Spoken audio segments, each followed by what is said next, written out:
good evening, everybody, and welcome to a special presentation of the opening round of the 2025 South Dakota State 11B football playoffs, featuring the champions of the Black Hills Conference, your St. Thomas More Cavaliers, hosting tonight a state champion from 2 years ago, 4-4, Hot Springs. Well, welcome, ladies and gentlemen, to Cavalier Field on an absolutely picture-perfect fall night for playoff football.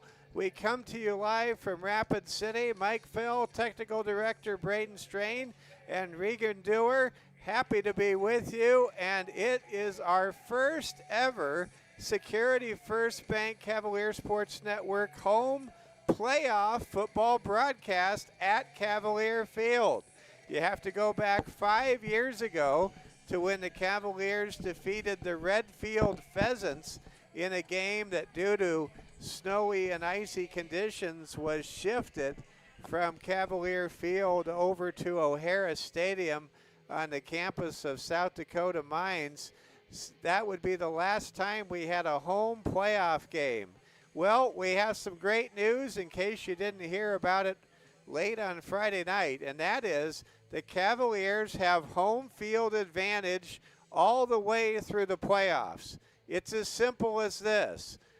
We get to stay home if we want to go to the Dome. And for the Cavaliers, they have to win 3 games starting tonight against the number 15 seed Hot Springs Bison, a team that Cavaliers head coach Austin Hagan said to me in our broadcast preparation meeting yesterday morning that this Hot Springs team is the greatest 15 seed in the history of the South Dakota playoffs, and it's certainly hard to argue to the contrary. The standard that Coach Ben Kramer and the Hot Springs Bison have set as the champions of the state of South Dakota just 2 years ago at the Dome, we know St. Thomas More and Hot Springs will be a great game, and it's a rematch, and we'll get into the mechanics of that as we make our way through our broadcast.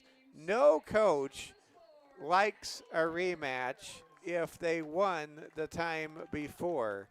Football is just not set up like basketball or baseball when it comes to rematches. It's very hard to beat a team twice in the same season, let alone twice in a 2-week time span. These two teams met one another 13 days ago, and for Hot Springs, they had a bye week in week number 8, having played a 0-week game and not had any byes. So the Cavaliers are in a position where they certainly know that their opponent is fresh and definitely prepared to face them again, since they had already played the Cavaliers before. Let's go back to that matchup 2 weeks ago. St. Thomas More was able to reach the 7-0 mark, essentially claim an outright Black Hills Conference championship with a 27-0 road victory at Woodward Field in Hot Springs.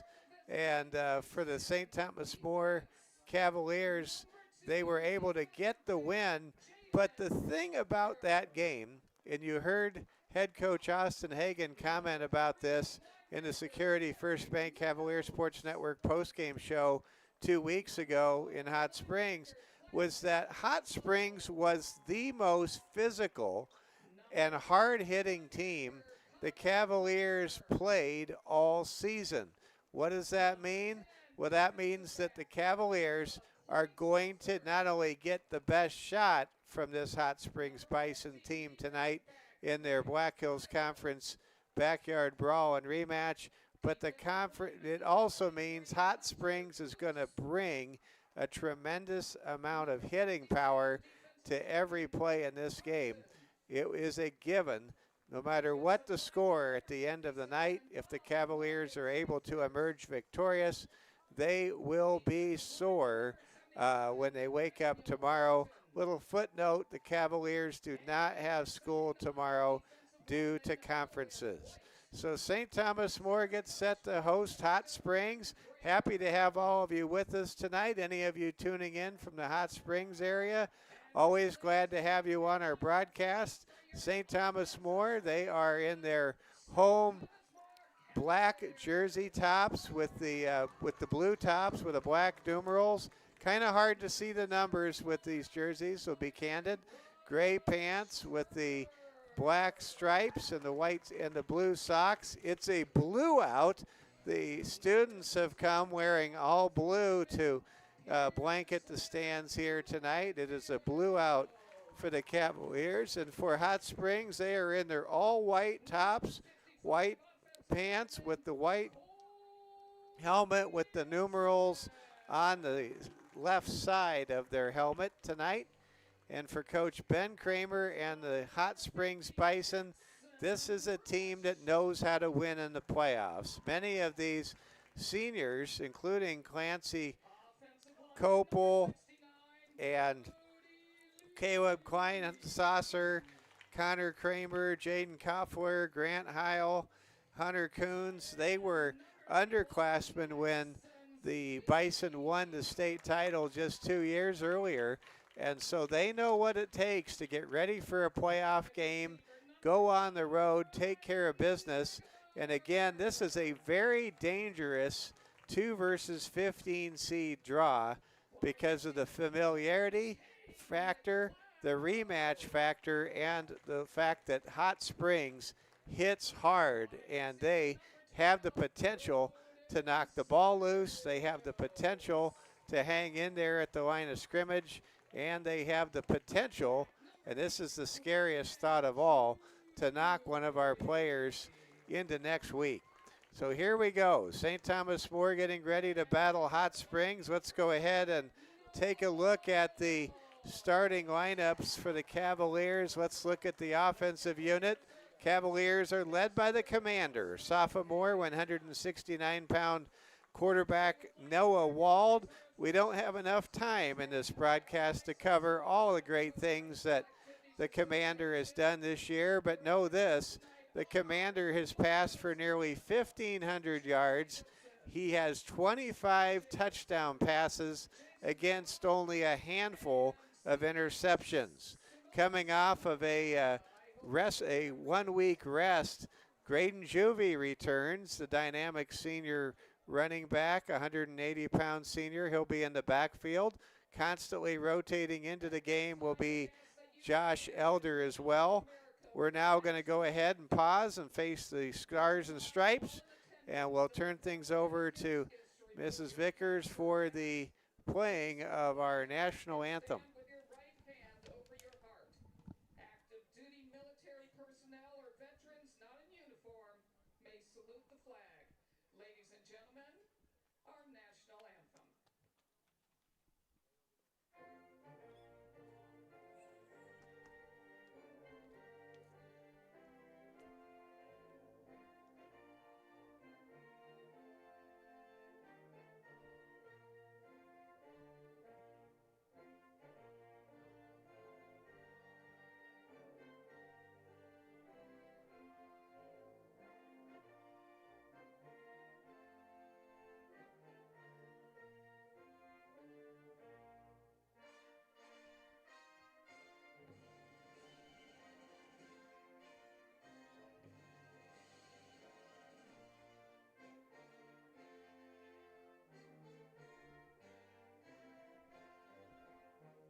And we're ready to go. It's time to begin the playoffs. The Cavaliers 3 wins away from a trip to the Dakota Dome.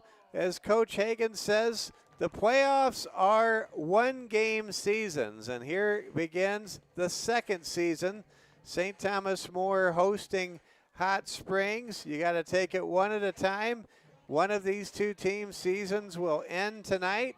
One team will play next Thursday against the winner of Mount Vernon Plankington and Mobridge Pollock. That would be the MVP Titans, who the Cavaliers have played 3 times in the last year and a half.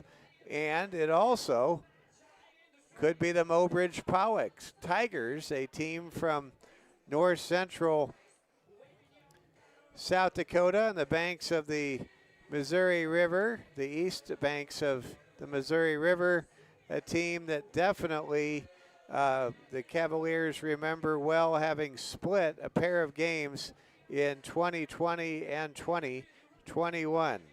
All right, let's go ahead and give you the starting lineups again, continuing here for the Cavaliers.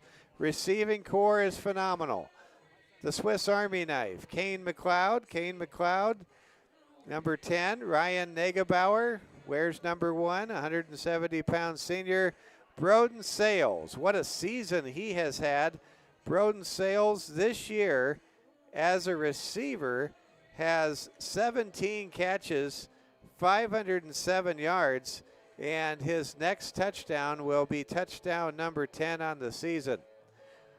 The offensive line the tight end is captain, 220-pound senior Max Speed. The offensive line lines up this way for Coach Hagan.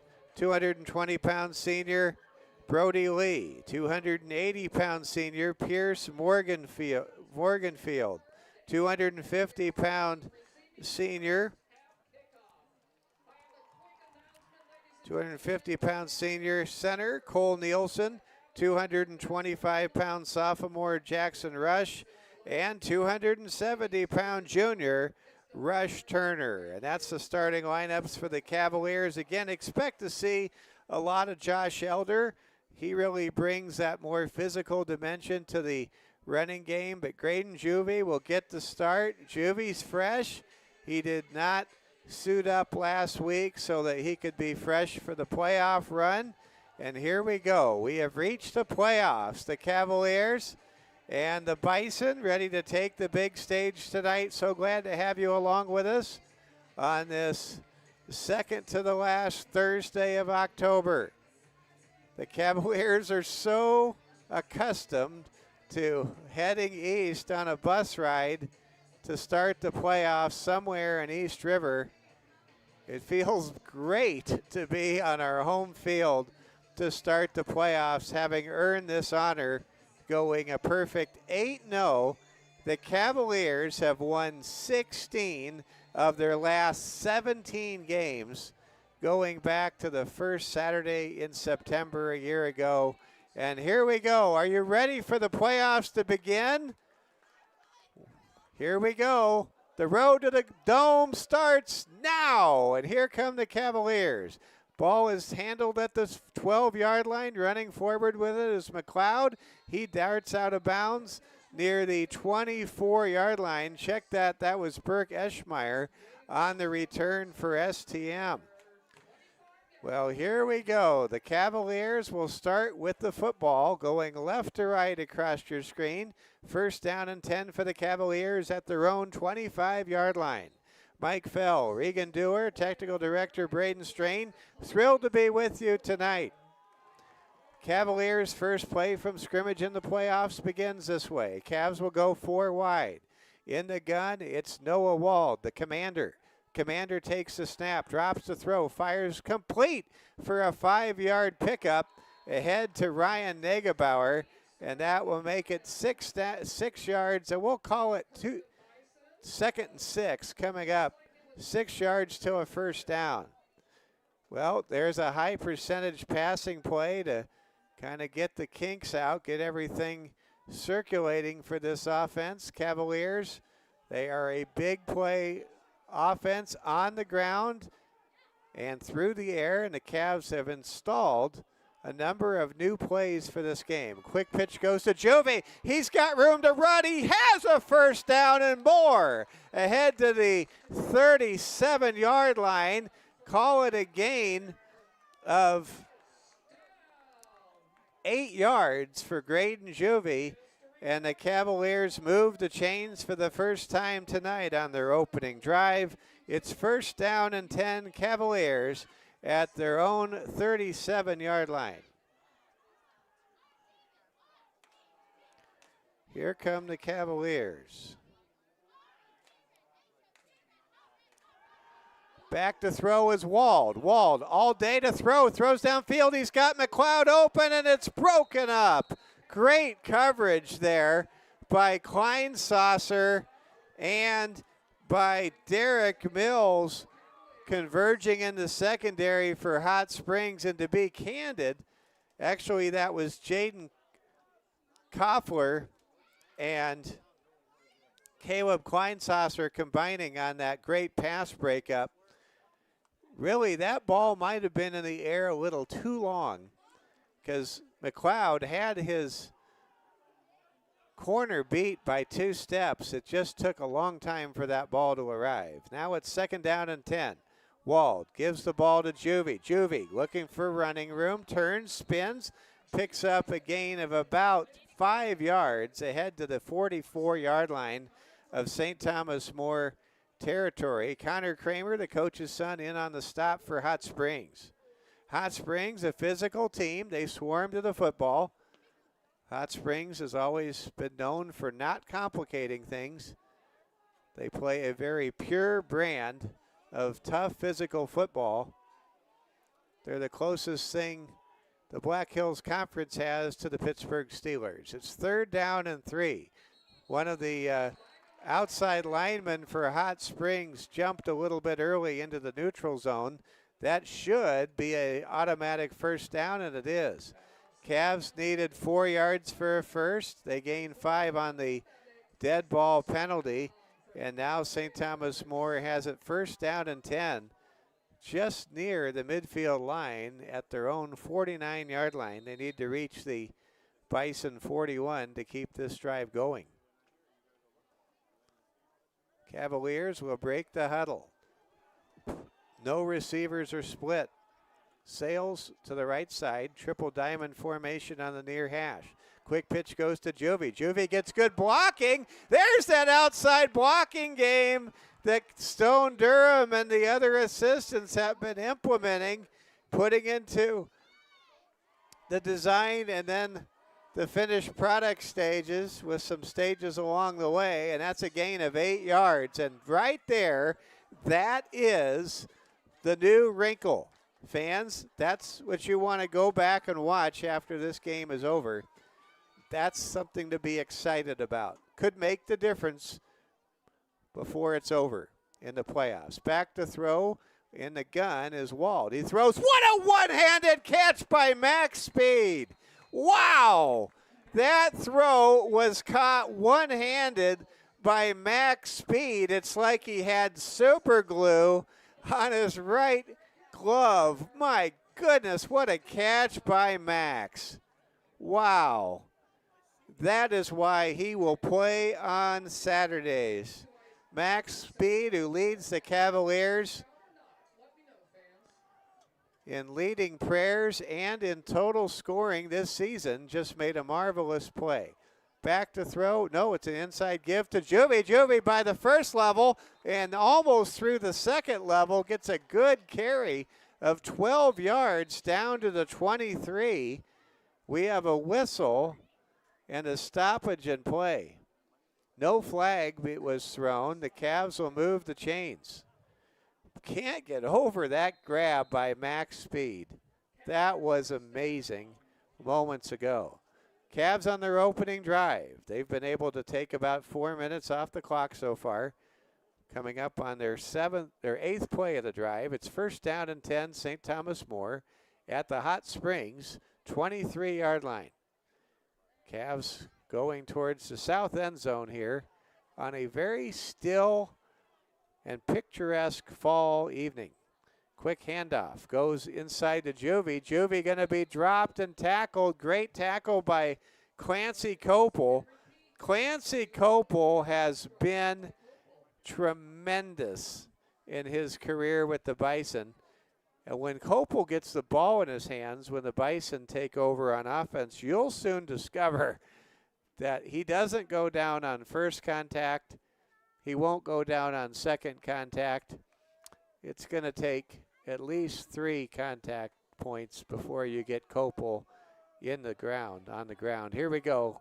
Back to throw, Wald in the gun. Wald flush from the pocket, rolls to his right, going to keep it himself, races towards the sideline and gets a couple of yards. He'll get the ball with the scramble into the Bison red zone all the way down to the 14. That was a much better gainer than it appeared from our vantage point on the other side of the field. St. Thomas More trying to score first. They're on their opening drive. Approaching 10 plays here with Cavaliers able to take about 5 minutes off the clock to start this round number 1 playoff battle between 2 very familiar foes. STM and Hot Springs have met every single year this decade. Here comes a handoff to Juvie. He shakes out of 1 tackle, then gets stopped by a wall of Bison short of the first down. That'll bring up 4th down, maybe a yard and a half, and decision time for head coach Austin Hagan. Does he go to Carter Stamper and take a chip shot field goal, or does it would be a 27-yarder from here, or does he go for it? And it looks like the Cavs are going to go for it. They're going to go Dan Campbell style here on their opening drive and try to pick up the 4th down, and we'll call it a long one. Ryan Negebauer splits out wide left. Cavs in the I formation for the first time tonight. Elder the fullback, Juvie the tailback. Hand off to Juvie. Juvie's in trouble, and he didn't pick up the first down. Now the ball popped out, and the Bison fans go wild on the visiting stands, parts of the grandstand, and the Bison have come to play tonight. The Bison turn away St. Thomas More on their opening drive, an 11-play drive that picked up a total of 60 yards and took nearly half of the first quarter off the clock. Comes up with no points as the Cavs chose not to kick the easy field goal and were stopped on a I formation pitch play. Now the Cavs will play defense, and here comes Clancy Copel. He is tackled for a loss. Call it a loss of 3 yards. Good pursuit there by STM. Broden Sales coming off the edge to make that tackle. St. Thomas More, none too happy about failing to cash in on their first opening drive of the playoffs. Trying to get the ball back with good field position here. It's 2nd down and 12. Heil, the quarterback, going to keep it, run the option. He pitches. That is going to be a good gainer to Connor Kramer. Kramer took the pitch and picked up about half of the necessary yardage to set up 3rd down and let's call it 5 for the young men from Fall River County. Mike Fell, Regan Dewar in the booth. Technical Director Braden Strain on the field. Happy to have you with us tonight. Welcome to the playoffs. Or as Jim Mora, the late Jim Mora used to say when he coached the Saints, welcome to the playoffs. However you want to say it. They've arrived. 3rd down and 6. Quick flare out pass to Kramer, and he's got the first down. Or did he step out of bounds? He stepped out, I think. It all depends on the spot. I thought he had the first, but he may have slipped out of bounds, and he did. What should have been a first down for Hot Springs on a second consecutive option pitch play brings up 4th and 2, and that would seemingly bring in a punting situation. The Bison line up in punt formation, but you can tell the Cavs are expecting a fake. Here comes the punt, and it's away. It is a end-over-end kick, landing at midfield and taking a hop and a skip out of bounds on the Cavalier far sideline. And the Cavs will take over with good field position exactly at the midfield line. Well, St. Thomas More and Hot Springs have rapidly played 7 minutes of football. Cavalier defense under the leadership of defensive coordinator Craig Nowotny in his 50th year coaching high school and college football, able to see his Cavalier defense record a 3-and-out despite giving up 9 yards. It's now first down and 10 for the Cavs. Cavs go 4 wide. Handoff goes to Juvie. Juvie runs towards the sideline. A flag is down. That's in the vicinity of an offensive holding penalty, and it in fact is an offensive penalty against STM.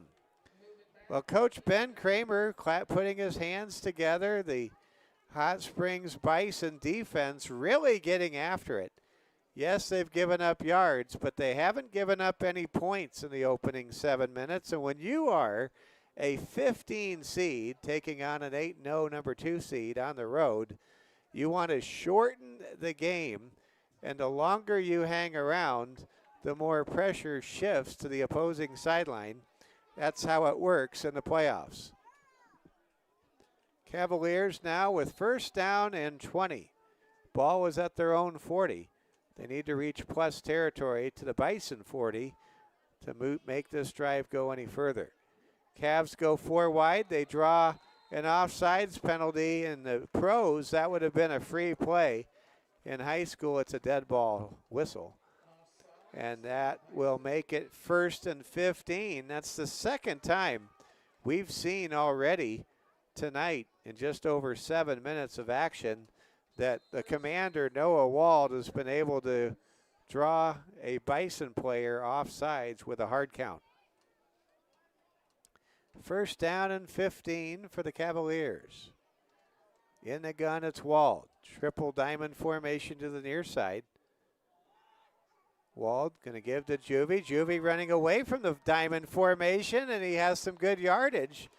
He picks up about half of what he needed.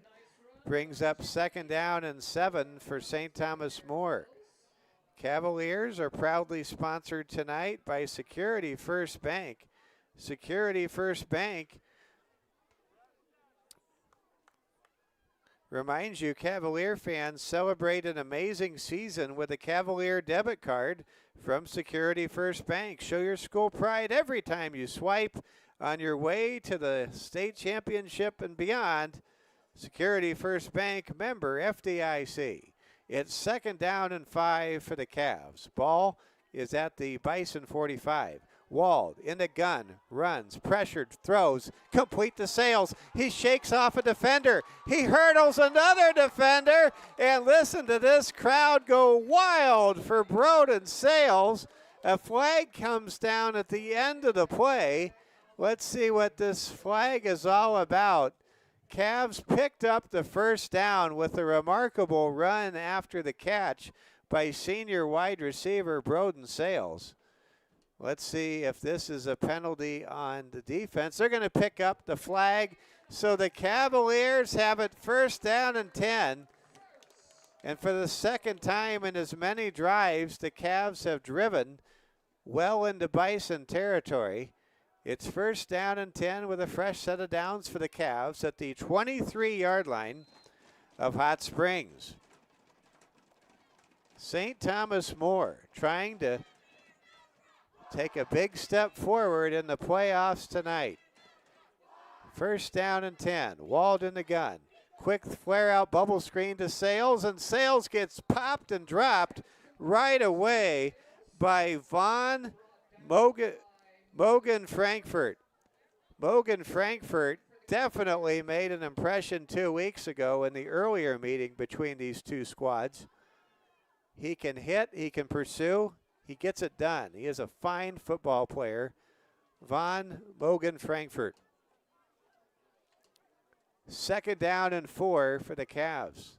Clock winds under 3.5 minutes to go here in the first quarter.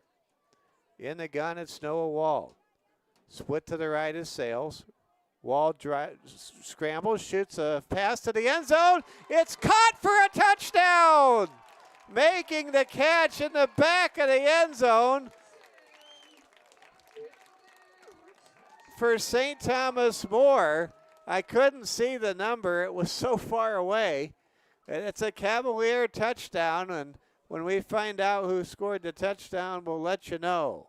St. Thomas More scores first. Noah Wald with a 25-yard touchdown strike puts the Cavs up 6-0. What a ball by Noah Wald. That is his 26th touchdown pass of the year. To hold is Negebauer. To kick is Carter Stamper.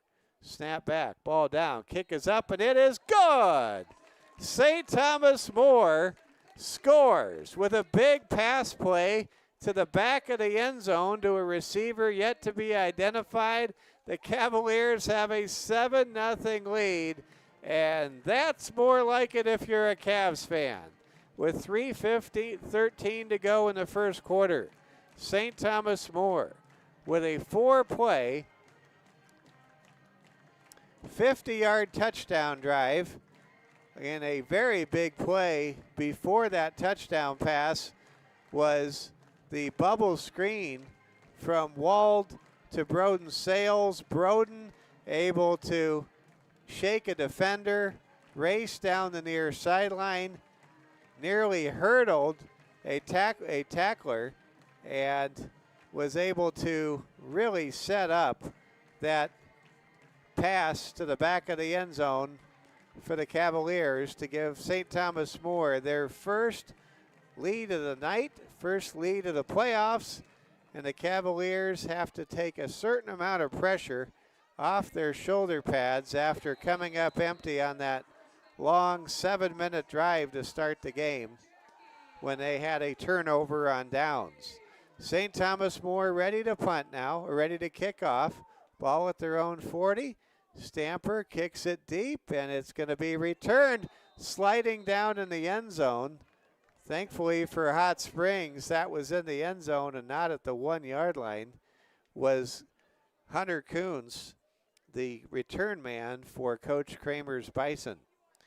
Well, Hot Springs did something pretty remarkable 2 years ago. They not only won state, but they won state for the first time since 1974, and they won state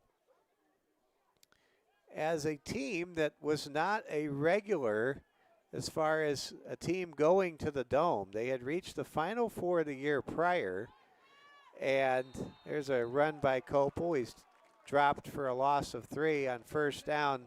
But the Bison really broke through. They had 4 dynamic players, including Majeski. I remember him vividly. This Hot Springs team, man alive, the core of that backfield and the two-way players, that made up one of the greatest linebacking core in Black Hills Conference history, for my money anyway. Man, did they really make a mark on their way through Hot Springs High School. Here comes a flare-out pass. It's caught by Kramer. Kramer going to get wrapped up and hit twice before he is knocked down. Good tackle right there by St. Thomas More's defender. That was Broden Sales that held on for dear life and immobilized the receiver on the play for STM. 3rd down and 12. We are in the first quarter, 2 minutes and counting remaining in quarter number 1. Winner of this game will take on either the Mobridge Pollock Tigers or the Mount Vernon Plankington Titans. If STM wins, they will host the game Thursday night. We'll have it for you. Long pass down the field is intercepted by Cooper Sales. Jaden Koffler was the intended receiver from quarterback Grant Heil, and Cooper Sales stepped in front of the receiver, slid, and made the pick at the 45-yard line. of Bison territory. What a big-time playoff turnover by Cooper Sales. Cooper, he was coming on strong early to mid-season. It had kind of been a little quiet with Cooper the last 2 or 3 weeks. Well, there's Cooper saying it's playoff time as he makes a sliding, diving pick to set up the Cavs with great opening field position and plus territory. Cavs with it, first down and 10 at the Bison 45. Quick flare-out pass will be caught by receiver Broden Sales. Sales able to move the chains with a 10-yard catch. Cavaliers have it first down and 10 at the Bison 35. Broden Sales unofficially with over 500 yards receiving. Getting very close to matching max speed as the other Cavalier member of the receiving corps with double-digit touchdowns on the season. Back to throw is Wald. His pass is bobbled and caught by Speed. He's at the 35, stiff arm, and pushing a defender back is Speed out of bounds at the 31-yard line. If you're just joining us, earlier tonight, Max Speed made a one-handed catch that would wind up on ESPN Sports Center if a member of the ESPN Sports Center truck is watching the Security First Bank Cavalier Sports Network tonight. It was an amazing catch. Remarkable grab that just shows you how coveted Max Speed is at the next level right now. Second down and 6. Ball is at the 31 for Hot Springs. Back to throw the commander, Wald. He's got a man. His pass is dropped. It was right on the button for the intended receiver. Couldn't tell who that receiver was. It was Kane McLeod. So thanks, Regan. Kane McLeod was there. He just couldn't bring it in. It'll be third down and 6 now for STM. I love the uniforms for STM, but as a sports broadcaster, they present a bit of a challenge when you put black numerals up against dark blue. It's hard to read from a long distance who the player is. Here comes a handoff to Wald. Wald cuts it inside and dives forward, close to a first down. I don't think he made it. Good stop right there by Derek Mills for Hot Springs. It's fourth down and 1. This would be a very long field goal. But Carter Stamper, who nearly drilled a 50-yarder a few weeks ago and who split the uprights on a wind-boosted kick in outside of Pine Ridge against Lakota Tech, he could make a long one. Here we go. 4th and 1. Cavs go for it. Throw is caught for a first down. Making the grab for STM on that play was Kane McLeod. And for Kane, what a great way, the Swiss Army knife redeeming the fact he had a touchdown catch he couldn't bring in a couple of plays ago. So the Cavs move the chains. Cavs now 1 for 2 on 4th down conversion opportunities. And this will probably, coming up here, be the final play of the quarter. 3 seconds, 2 seconds, snap with 1. Fake handoff by Wald. Wald rolls to his right, looking for someone to come open. He throws to Max Speed, who makes the catch. Was he in bounds? It was close. The officials say no. Max was not in bounds when he caught the ball. That'll be the end of the first quarter. A fast-moving first quarter. Cavaliers 7. The Bison nothing. STM and Hot Springs locked in a good one. We're thrilled to have you all with us tonight as we bring you playoff football. The undefeated Cavaliers hosting the 4-4 Hot Springs Bison, a team that won it all just 2 years ago. Security First Bank reminds you that Just like the Cavs are chasing a state championship, finding the right home takes strategy. Security First Bank has mortgage options for buying, building, or refinancing. Security First Bank, equal housing lender, NMLS number 505011. Champions are made through preparation on the field, on the court, and in life. Level up your money skills with the free Bonsai Financial Education from Security First Bank. Security First Bank, member FDIC. And the action shifts to our side of the field. Very happy about that. Can see who is doing what for STM much better than we could when the ball was on the south side of the field. Mike Fell, Regan Dewar in the booth. Braden Strain on the field, our technical director. What an environment we have tonight. The Cavalier field under these new lights from California. The home of our first playoff home game this decade here on campus. There was a home playoff win over Redfield in 2020 that was played at O'Hara Stadium at Mines. There goes a run by Juvie, gain of 3 yards.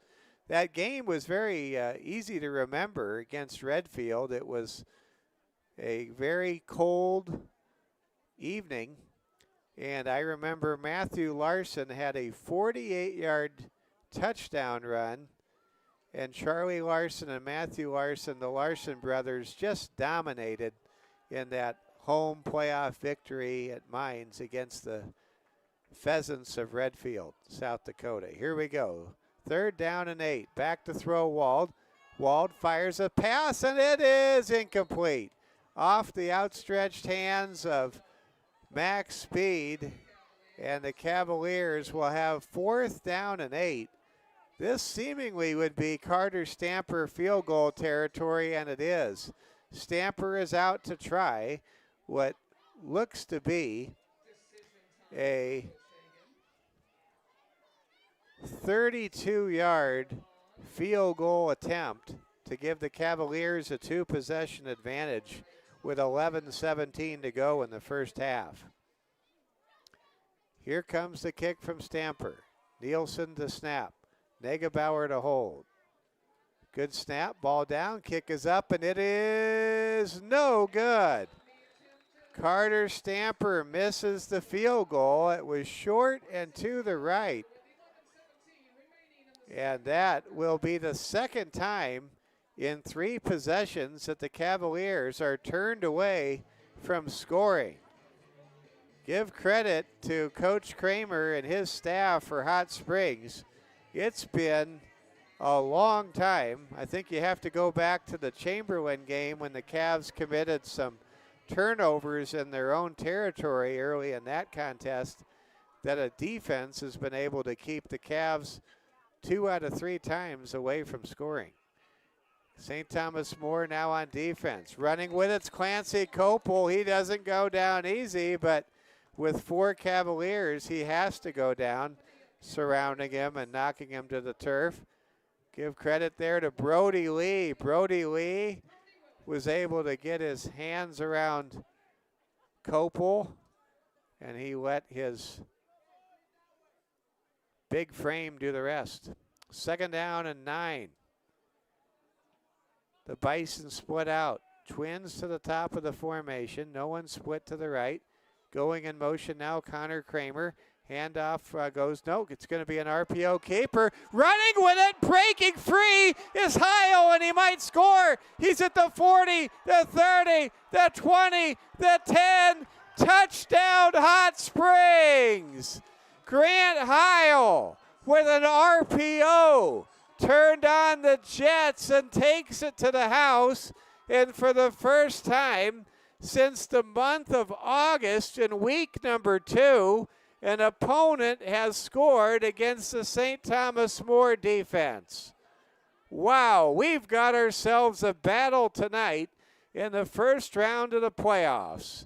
Grant Heil takes it 71 yards on a delayed RPO streak down the middle of the field to make it 7-6. Now here comes a PAT kick to try to tie it, and the kick is good. We are all tied at 7.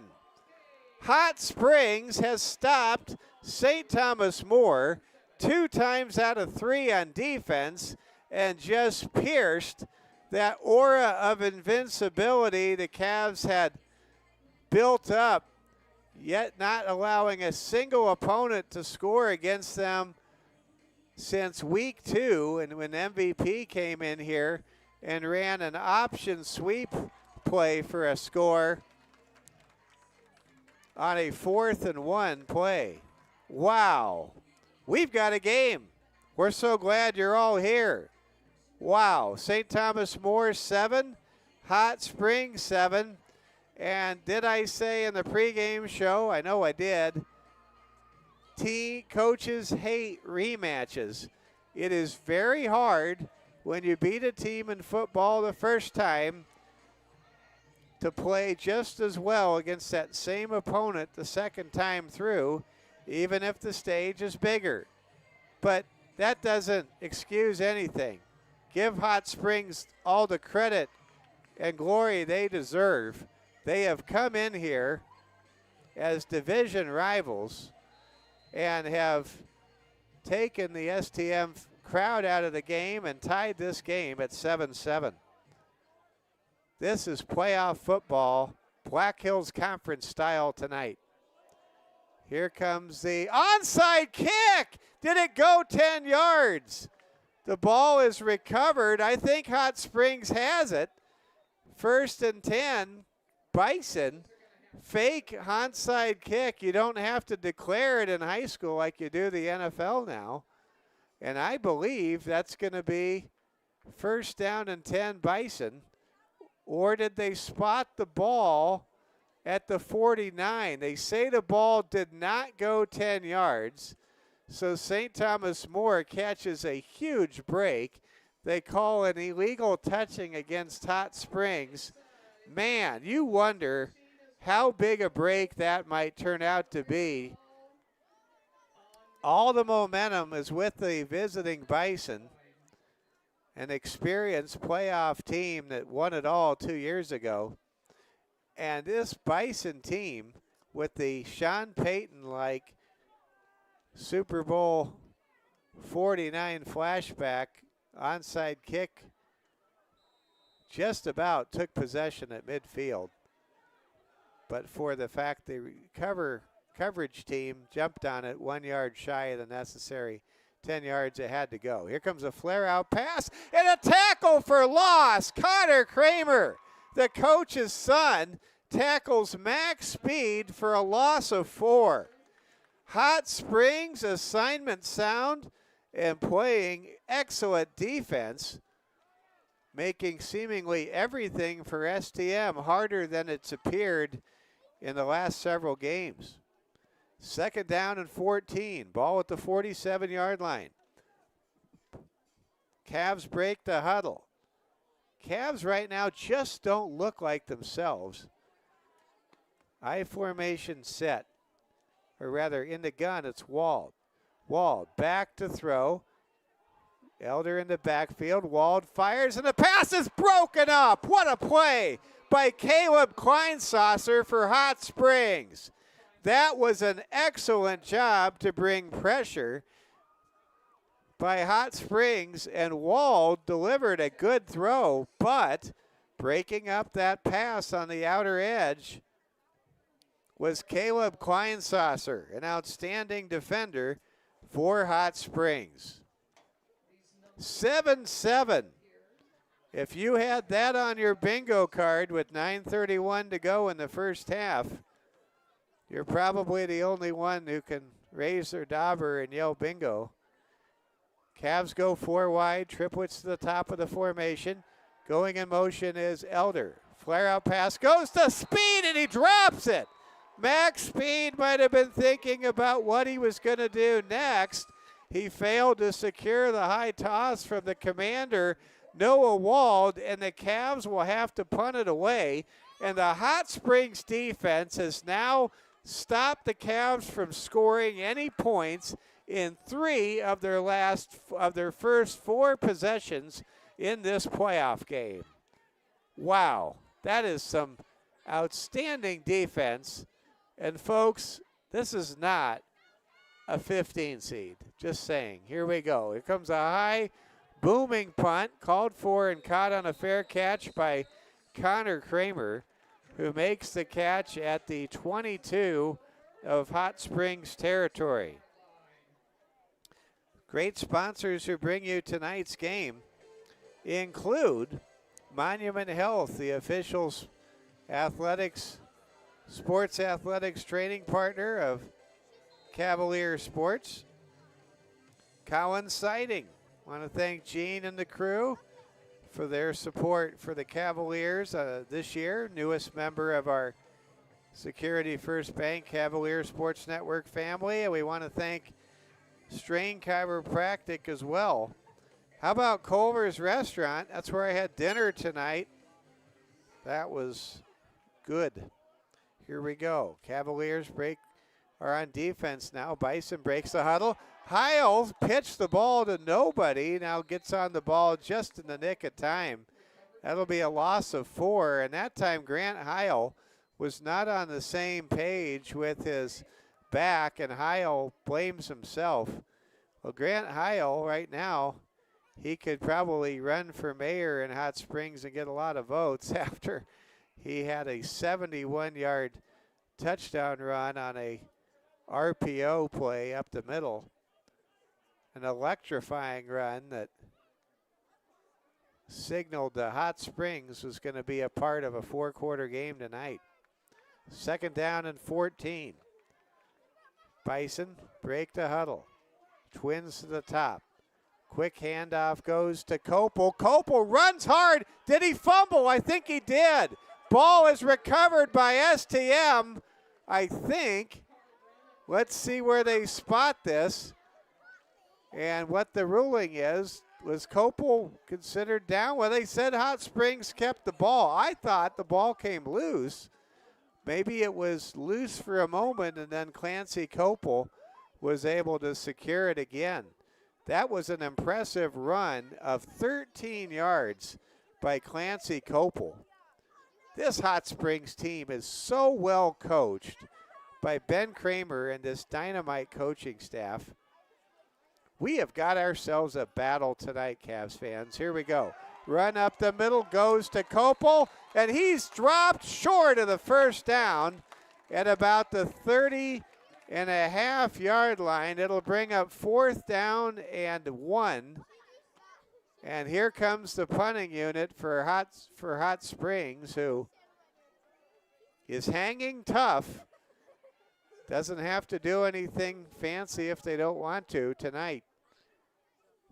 Man alive, when you get into a first half on the road in the playoffs, you have a hard assignment. And this assignment has been aced by Hot Springs in the 7-7 tie so far. Here comes a long punt. It takes a favorable roll for the Bison inside the 40 to the 38. And the Cavs will take over with solid field position at their own 39-yard line. St. Thomas More beat Hot Springs 27-0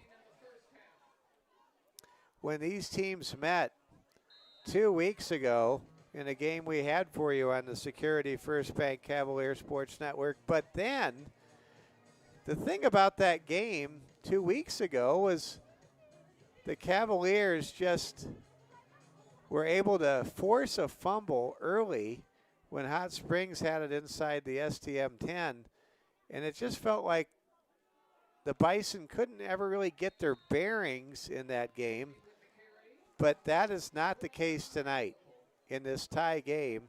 This game could go either way. It's up for grabs. There's a run by the Cavaliers for a gain of 5 yards up the middle. It'll be 2nd down and 5 Cavs with the ball resting at their own 45. Cavs need to reach the midfield line to move the chains. 2nd down and 5. I formation set. Receivers split to both sides of the formation. Here comes a run up the middle, and that's a gain of about 2. St. Thomas More, at the point of attack in their running game, has not really impressed. They have been unable to move Bison players out of the way for the most part. Early on, the Cavs were having some success with some outside runs and some good cutback zone runs, zone reads, but that has gone away. Back to throw on 3rd and 1 as Wald. His pass is caught for a 1st down. Good catch there on the far side by Broden Sales. Old reliable senior Broden Sales moves the sticks, and the Cavs now with the ball in plus territory. 1st down and 10 at the Bison 46-yard line. St. Thomas More trying to retake the lead. We are tied 7-7 midway through the 2nd quarter in what has the makings of an instant classic. Back to throw is Wald. Wald, Cox fires once and all, goes deep, and the pass is incomplete. Intended that time for max speed. Check that. Intended for Broden Sales. Again, it's hard to identify these players tonight with the Cavaliers wearing black numerals on a solid white background. Dark blue, rather. Thank you. Dark blue background. Thank you, Regan Dewar, our camera operator, keeping my colors in alignment. 2nd down and 10. I am not colorblind, by the way. I am nose blind, though. I can't even smell things in a feedlot. Running hard with it for St. Thomas More, and getting the 1st down is Josh Elder. Elder, with sheer determination, lowers his shoulder pads, keeps his legs churning, and moves the markers downfield. It's 1st down and 10, STM at the Hot Springs 35. Well, I knew this would be a physical game. I just didn't know it was going to be so close. Cavs with the ball in the I formation set. Receivers to both sides of the alignment. Handoff goes up the middle again to Elder. Elder with some decent blocking up front. Picks up 4 yards. Good blocking there by Pierce Morganfield. It's 2nd down and 6. Cavaliers offensive line getting a test against this Bison defensive unit. Cavs have been turned away 4 times out of 5 so far. We're now at the 5-minute mark here in the 1st half. Wald in the gun, takes the snap. Noah fires, he wants it all. Goes downfield, he's got a man. Was it a touchdown? It is! Touchdown St. Thomas More. Broden Sales catches a 31-yard touchdown bomb. Gets a foot inbounds, maybe 2 feet inbounds on the far side of the Cavalier field in the dark corner of the stadium to make it 13-7. Well, the Cavaliers respond finally with a go-ahead score after being notched 7-7 for several minutes. Here come the Cavaliers. PAT forthcoming. Stamper waits for the snap. Low snap, ball down, kick is up, and it is good. Carter Stamper makes it 14-7. St. Thomas More. Well, that's just what the Cavaliers needed. A touchdown to get back in front. And now let's see if Coach Craig Nowotny and the defense can get back to getting some stops against a Bison offensive unit that broke what was the longest shutout streak in St. Thomas More football history. Taking a look at the season statistics for the Cavaliers, St. Thomas More set the all-time high school football school record with 8 shutouts, breaking last year's 2024 defensive record. And Coach Craig Nowotny shared with me last week after the win over Lee Deadwood that STM's defense this year broke this regular season record with only 22 points allowed. The previous record was set 21 years ago in 2004 when the Cavaliers only gave up 26 points on defense. And here we go. St. Thomas More to kick it away. Boot by Stamper, takes a bounce at the 10. It's picked up by Connor Kuntz. Kuntz running hard, gets dropped off his pins by Burke Eschmeyer at the 27-yard line. The Bison will take over with regular field position, I'll call it. First down and 10 at their own 27. So the Cavaliers with a historic defensive performance, but they gave up a touchdown of 71 yards to quarterback Grant Heil on an RPO, and Heil showed the speed that brought back memories of Majeski back in 22 and 23 for Hot Springs. Kopel Kopel's watching it, running back. Grant Heil, I guess the quarterback, decided to keep it himself, and he's smothered for a loss of 2 yards. For the Hot Springs Bison, they have really played their kind of game tonight. They have turned the Cavaliers away 4 times out of 6 on the defensive side of the ball and scored a touchdown. Bison trying to respond. Cavs decide to do a reverse stunt. Here comes pressure. Throw is going to be incomplete from Heil. Intended for Connor Kramer, and how Heil got rid of that one without giving up a sack to Brody Willits, who was breathing down his neck, is going to be a mystery. Great pressure there by Brody Willits. 4:01 to go in the first half. Mike Fell, Regan Dewar, Technical Director Braden Strain. Cavaliers students making some noise now, really getting into it. Wearing blue tonight. It's a blue out. 3rd down and 12. Back to throw Heil. Throws across to Kopel, who's tackled for a loss of 3 yards by Cooper Sales. How about Cooper Sales? He has an interception tonight, and that was a great diagnosis of a delayed screen pass that turned into a loss of 3 yards. It's 4th down and 23. The Bison will punt for the 3rd time tonight. Back to receive for STM, Graydon Juvie and Kane McLeod. The usual dynamic return men. McLeod with 3 punt returns for scores this season. There goes the punt. It skips out of bounds near midfield. And the Cavaliers, with 3:17 to go in the first half, will take over with excellent field position.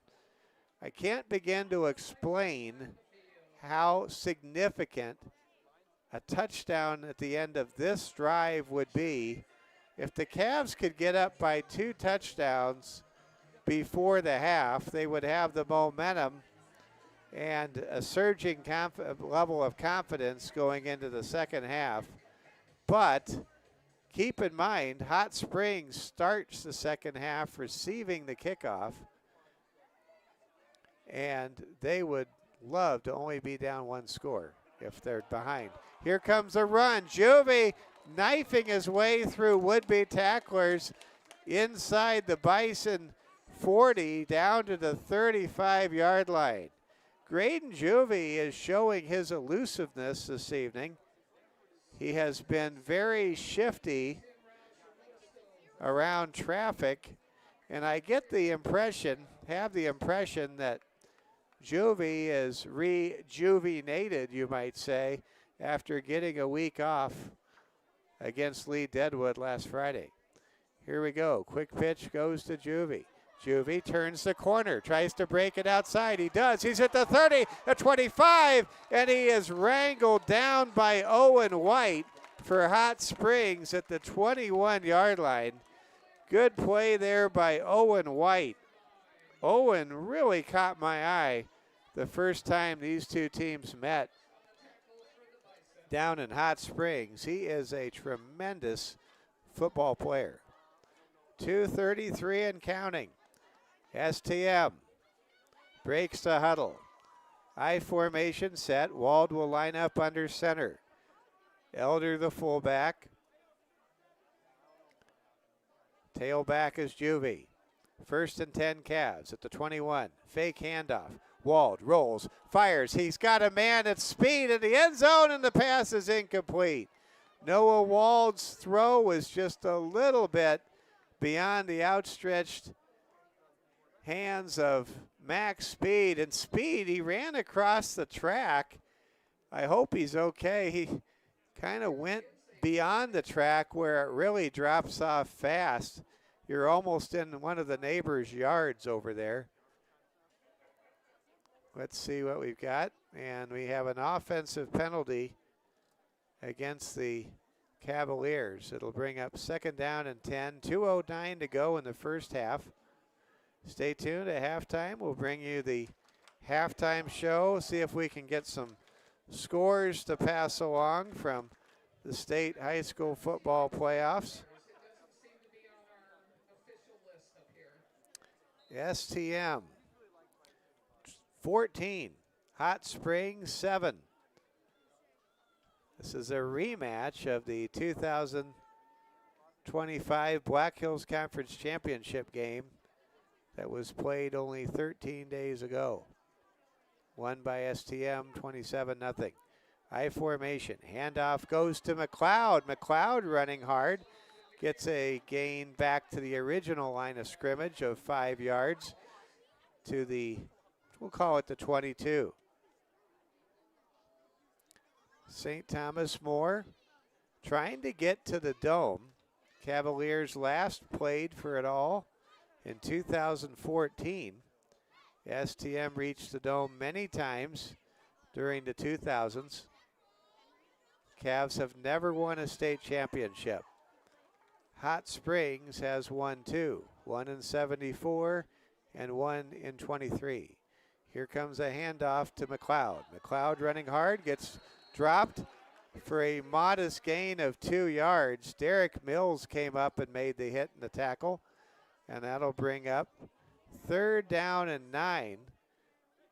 Right now, if the Cavaliers were to try a field goal to try to go up 17-7 at the intermission, the field goal would be attempted from 37 yards. That's just on the outer part of the comfortable edge of Carter Stamper's field goal range. Inside a minute to go. Cavs in no hurry. They might take a shot here on 3rd and 9. And we've got a whistle before the snap, and I think Hot Springs is calling a timeout. So Hot Springs does not call timeout. St. Thomas More wants a timeout.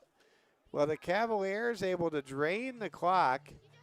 I'm sure they don't want to give Hot Springs a lot of time to go down the field, but at the same time, you wonder if the Cavaliers maybe let a little bit too many pans of sand go through the top part of the proverbial hourglass, because they still need 20 yards and they only have 38.8 seconds to work with.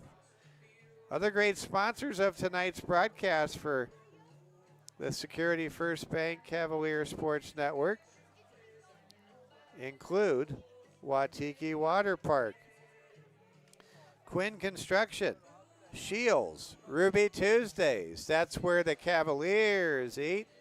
Rosenbaum Signs, Meyer Dental, Bank West, Security, the Market in Tuscany Square, the South Dakota National Guard, and Monument Health. Want to wish good luck to the cheer team. I think we got an update from Tracy Stamper, and we think the world of you, cheer team. Cheer team is in Watertown having a watch party. Go Cavs. Here comes a throw downfield, and a pass to the end zone intended for Negebauer is broken up by Grant Heil, and it's 4th and 9. Excellent coverage there by Grant Heil in the secondary. Heil, the only Bison player to hit pay dirt tonight for the Bison, who had the 71-yard quarterback keeper on the run pass option play to tie the game earlier. So now Stamper will try a PAT kick. Glad to have all of you watching tonight, especially the Black Hills Conference runner-up cheer team, the 2025 St. Thomas More Cavaliers. Here we go. Snap back, ball down, kick is up. It's got a chance. Is it good? Yes, sir, it is. Stamper makes it a 10-point lead for St. Thomas More. And Carter Stamper hits a 37-yard field goal to put the Cavaliers in front 17-7.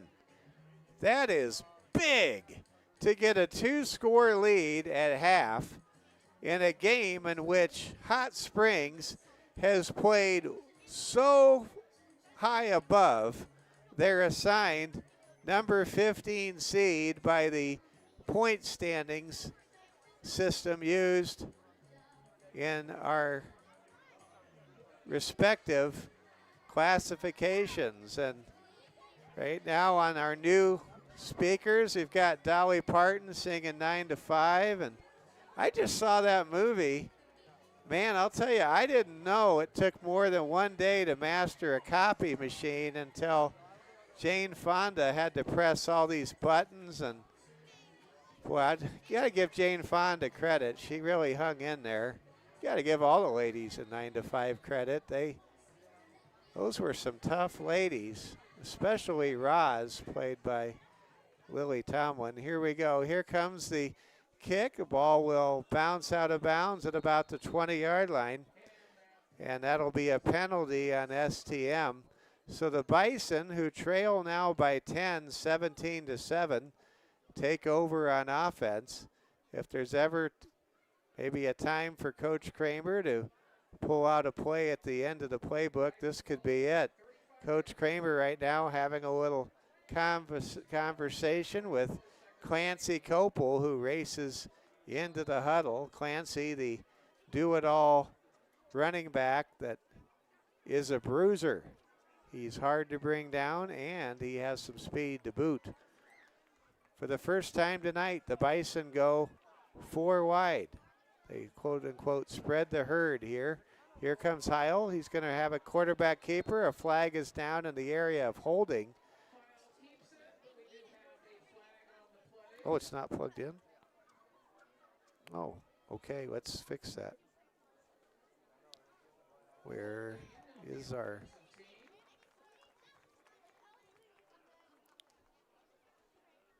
We're going to check something here. Here we go. This is it. Good call there, Regan.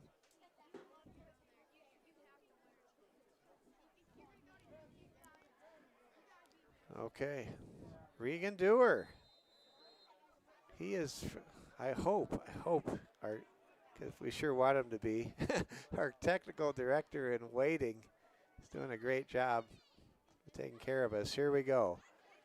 Running to the left is the ball carrier for Hot Springs for a gain of 3. That was Copel, and that's going to be the last play of the first half. Well, what a first half this was. this has been a game through 24 minutes that has been everything you would want and more. This has been the two best teams in the Black Hills Conference duking it out. And I mean duking it out. The Cavaliers have a 17-7 lead on a pair of touchdown passes from Noah Wald and a 37-yard field goal in the final minute of the first half from Carter Stamper.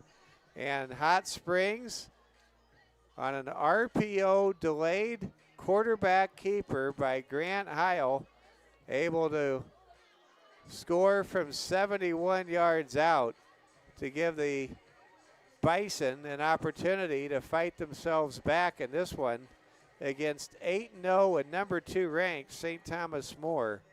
Well, we want to thank all of you for tuning in. A very nice, large audience right now.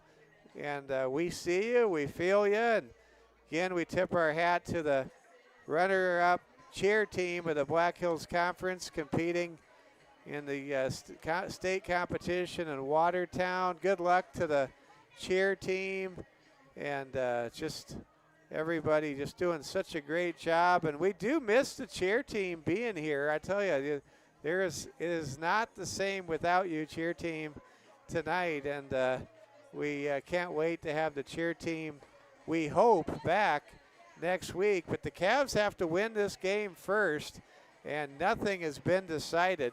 Hot Springs will take over in the second half. And one thing that's fun to watch is these coaches right now, both sets of coaches really huddling up, and you can sense the chess match that's going on. These are two coaching staffs that could very well, by the end of this playoff season, be two of the 3 most recent coaching staffs in 11B to win a state title. Just something to think about. But the Cavaliers are trying to follow in the Black Hills Conference to the Dome championship footsteps of their opponent tonight.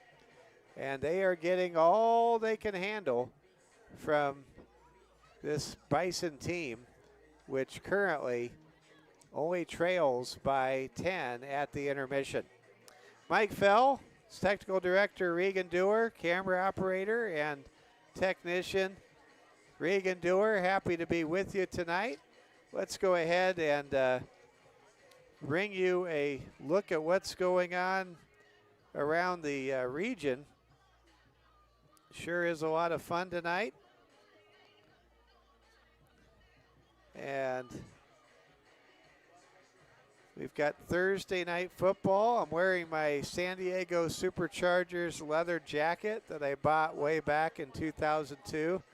Yeah, I think my jacket was purchased or made before almost all these high school kids were even born. But anyway, bottom line is the Cavaliers are in the lead. They will kick off in the second half, and we are going to go ahead and see if we can check some of the scores. Some of the games started a little earlier than our game because we, of course, are in the Mountain Time Zone. See if we can catch a couple of scores. I never know exactly where to look for the scores, but let's see if we can get some scores passed along. The Warner Monarchs in 9-man football lead Timberlake. Tucker Crafts alma mater, the Pro Bowl tight end for the Packers, 28-6 at halftime.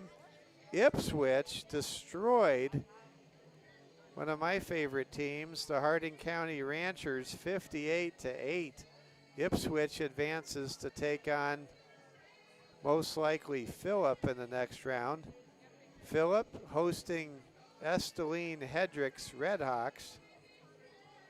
Other scores in the third quarter. This is a big score, Cavaliers and Bison fans. because the winner of this game I'm about to give you a score on happens to be the opponent for the winner of this game. Number 7 seed Mount Vernon Plankington, the Titans, coming off a huge 30-7 victory at home against previously undefeated Woonsocket Wessington Springs Sanborn Central, leading Mobridge Pollock 26-12. So the Titans have a 14-point lead right now in the third quarter. East River taking on Mobridge Pollock. Other scores to report from around the playoffs, opening night of the playoffs. And some of these games, by the way, for the bigger schools are the last game of the regular season. Brookings, how about this? The Brookings Bobcats pulling an upset at halftime over the number 1 ranked team in AA, the Huron Tigers. It's 8-6. Bobcats leading by a 2-point conversion in that one. And some other scores in the Northern Hills, a long rivalry renewed tonight. Spearfish in the first quarter leading Sturgis Brown 7-0. Other scores to pass along. Sioux Falls Jefferson upsets number 1 Brandon Valley tonight, 24-21 in Sioux Falls. Washington beats T-Area 27-7. The St. Mary's Cardinals from Del Rapids, that's Tracy Stamper's hometown, beats Irene Wakanda 72-6.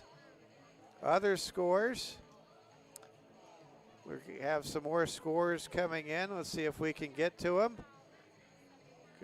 Yeah, let's get to these scores. Here we go. MVP now ahead 32-12. Clark Willow Lake, they are on top of their number 14 seed opponent. Let's check my brackets here, see if I can pull up my brackets I brought with me. At Clark Willow Lake, the Cyclones leading 22-0 over the Groton area Tigers. That game being played in the northeast part of our great state. Elk Point Jefferson, the 1 seed 8-0, the number 1 ranked Huskies leading Flandreau 35-6. And just down the street at O'Hara Stadium tonight, the Central Cobblers are all over the winless Stevens Raiders 19-0 right now. Other games we're going to keep an eye on tonight. Should be a great game tonight in Bucks territory. Woonsocket Wessington Springs Sanborn Central hosting the defending state champion Winter Warriors. And folks, I know you might be thinking, oh, Winter's not that good this year. They're 5-4. It's Winter.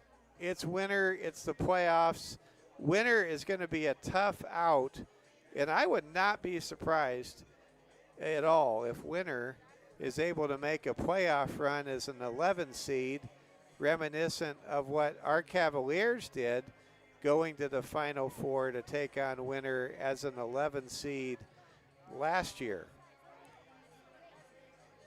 We'll continue to take a look at some scores as they come in here. You got to love this time of year, and there we go, right on cue. And we thank Coach Hallenbeck for sending these scores along here. Winter 20 and Woonsocket Wessington Springs Sanborn Central 12.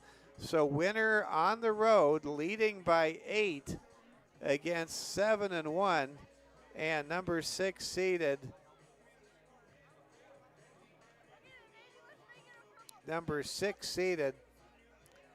Woonsocket, Wessington Springs, Sanborn Central. Check some other scores. I think that's, here we go. We got some more. I want to thank Robert for this. Here we go. Duel leading McCook Central Montrose at Cardinal Field in Clear Lake, 22-14. That's a bit closer at the half than a lot of people expected, as is our game. Your St. Thomas More Cavaliers currently leading the Hot Springs Bison 17-7 at the intermission. Other scores, Wagner with that outstanding playmaking quarterback of theirs leading Chamberlain on the road 27-0 at the half, or in Wagner at home leading the Chamberlain Cubs 27-0. How about this score? Sioux Valley and Parker in the 8-9 game in the 11B playoffs.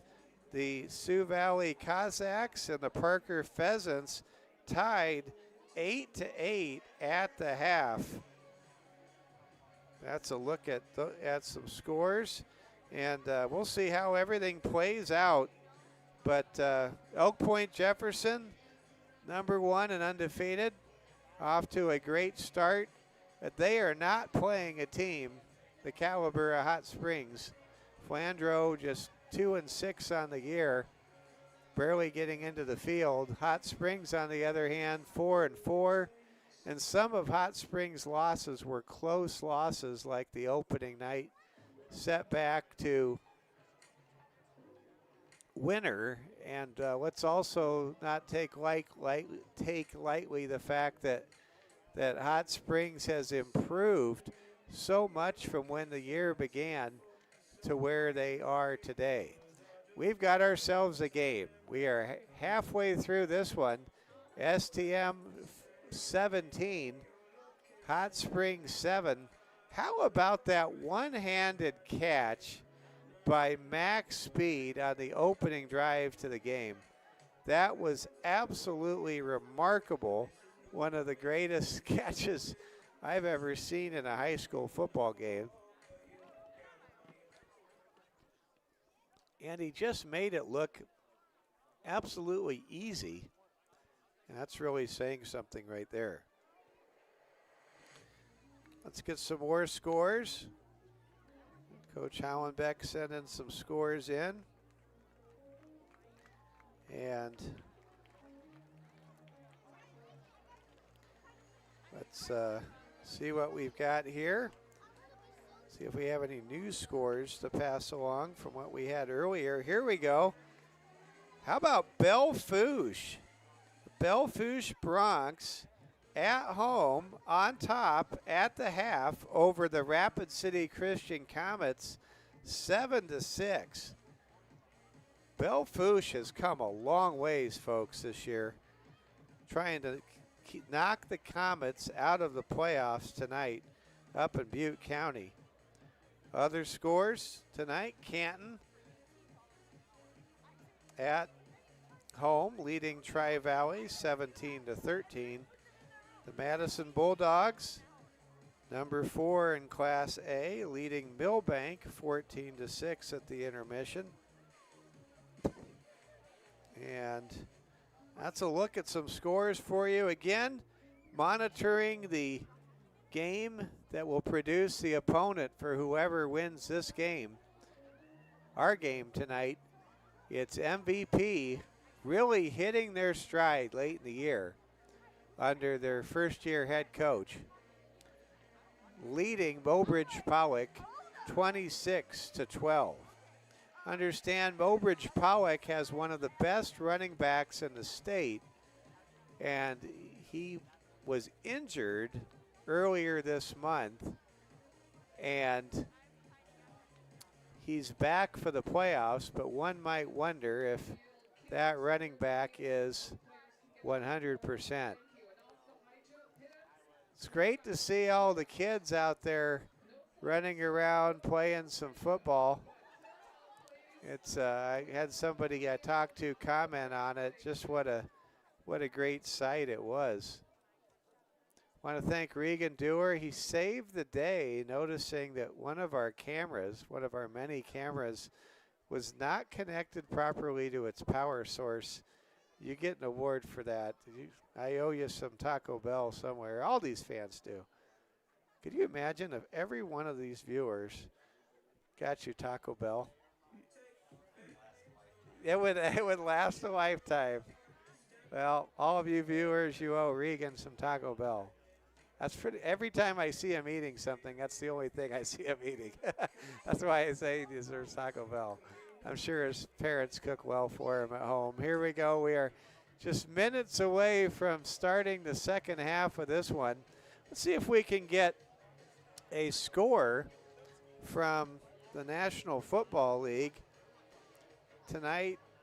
My Los Angeles Chargers are taking on the Minnesota Vikings. I know I'm outnumbered here in Rapid City. There's way more Vikings fans than there are Chargers fans. But folks, I've been a Chargers fan since I was 7 years old. Love my Bolts. Here we go.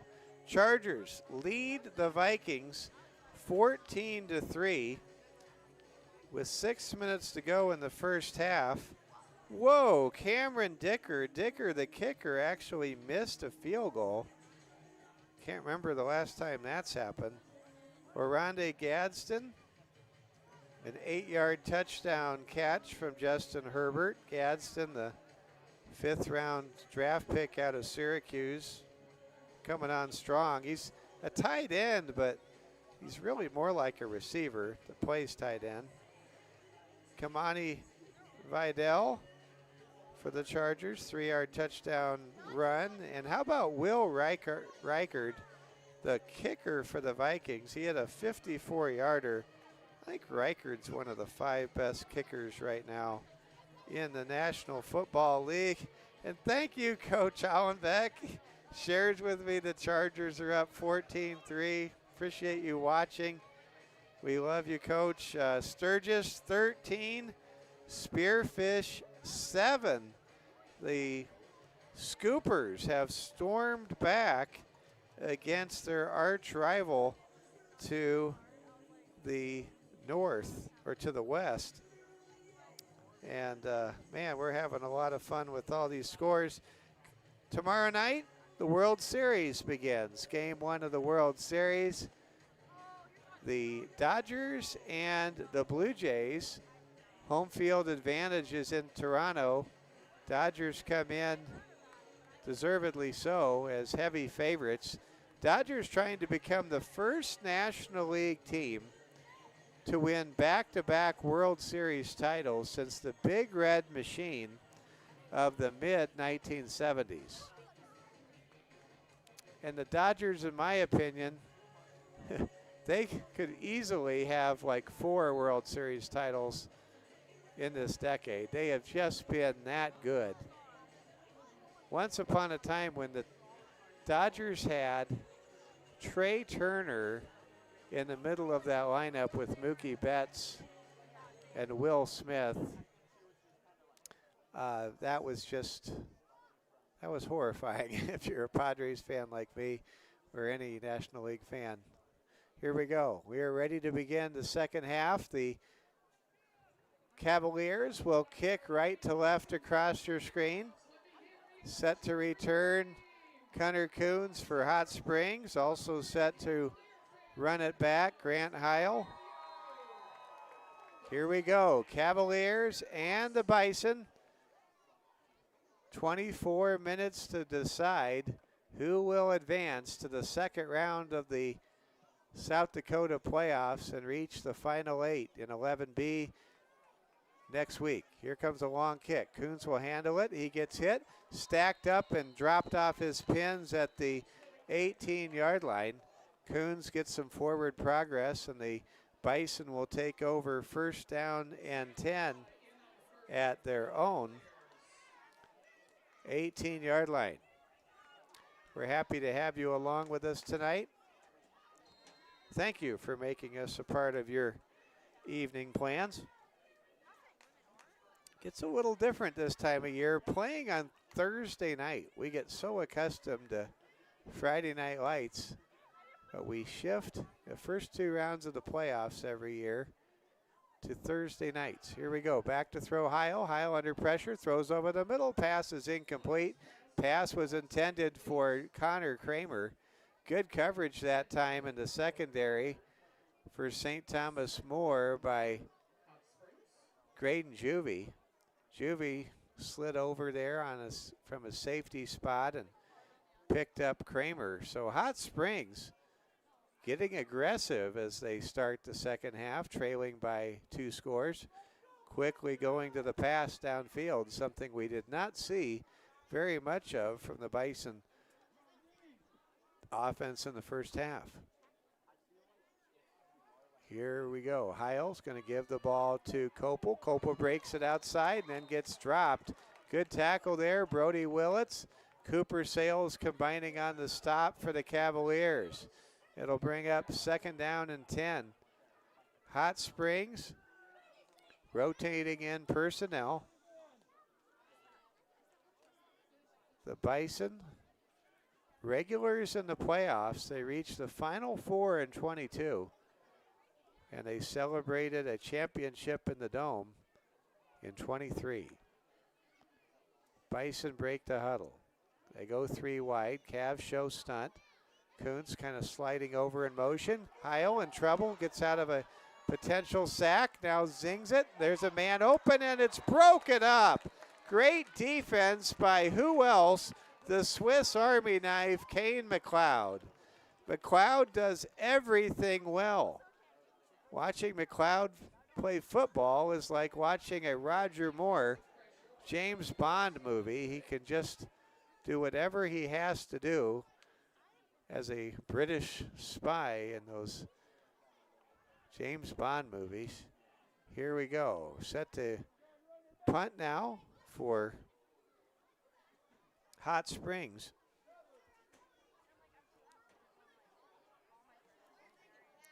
Is the punter, and he boots it off of his blocker, and it's a bad punt handled at the 34-yard line. Max Speed deserves credit for that punt block because he blocked the blocker into the trajectory of that punt by Keegan Broucher.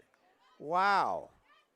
Max Speed is doing a lot tonight to make a difference, even though this has not been his most prolific offensive outing to this point. 1st down and 10 Cavs. They begin in plus territory at the 34-yard line of Hot Springs.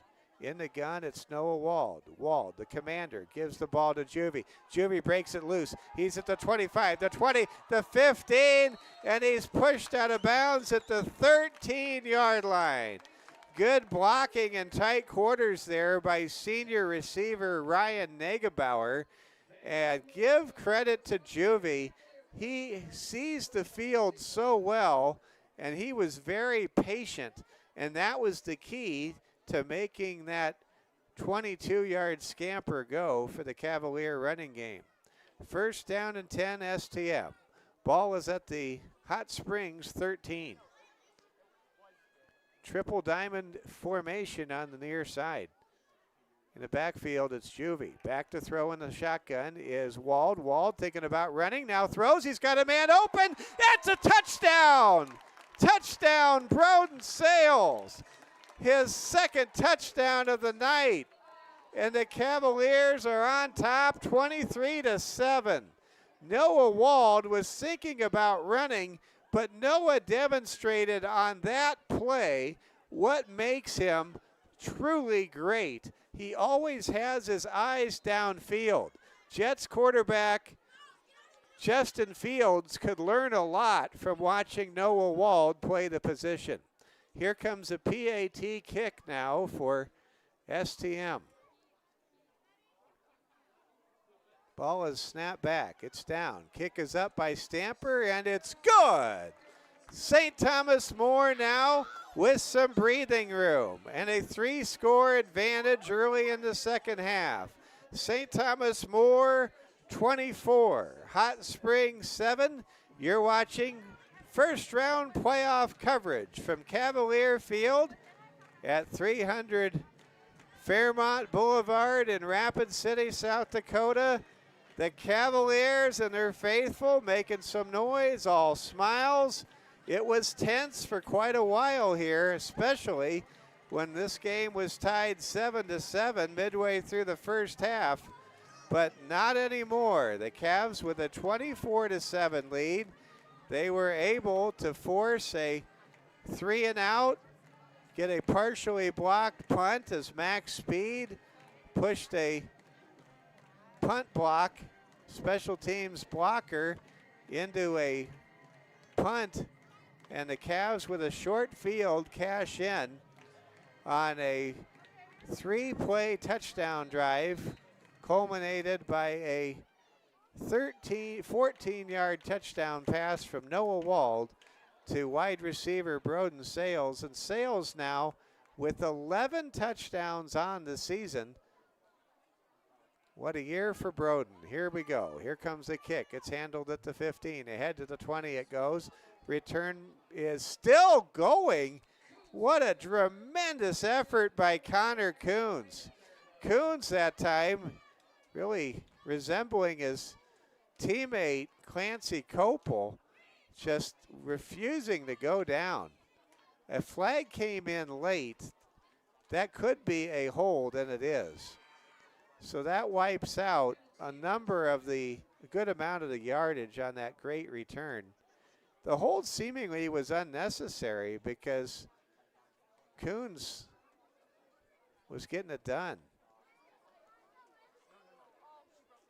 This Hot Springs team, you get the sense, is going to be a rival of STM for a long, long time at a high level. And I'll tell you why. It's because of the coaching.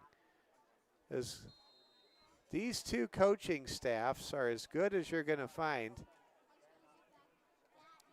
in this part of the state. 10:24 to go in the third quarter. Handoff to Copel. Copel wrapped up and dropped after a short gain of 1.5 yards.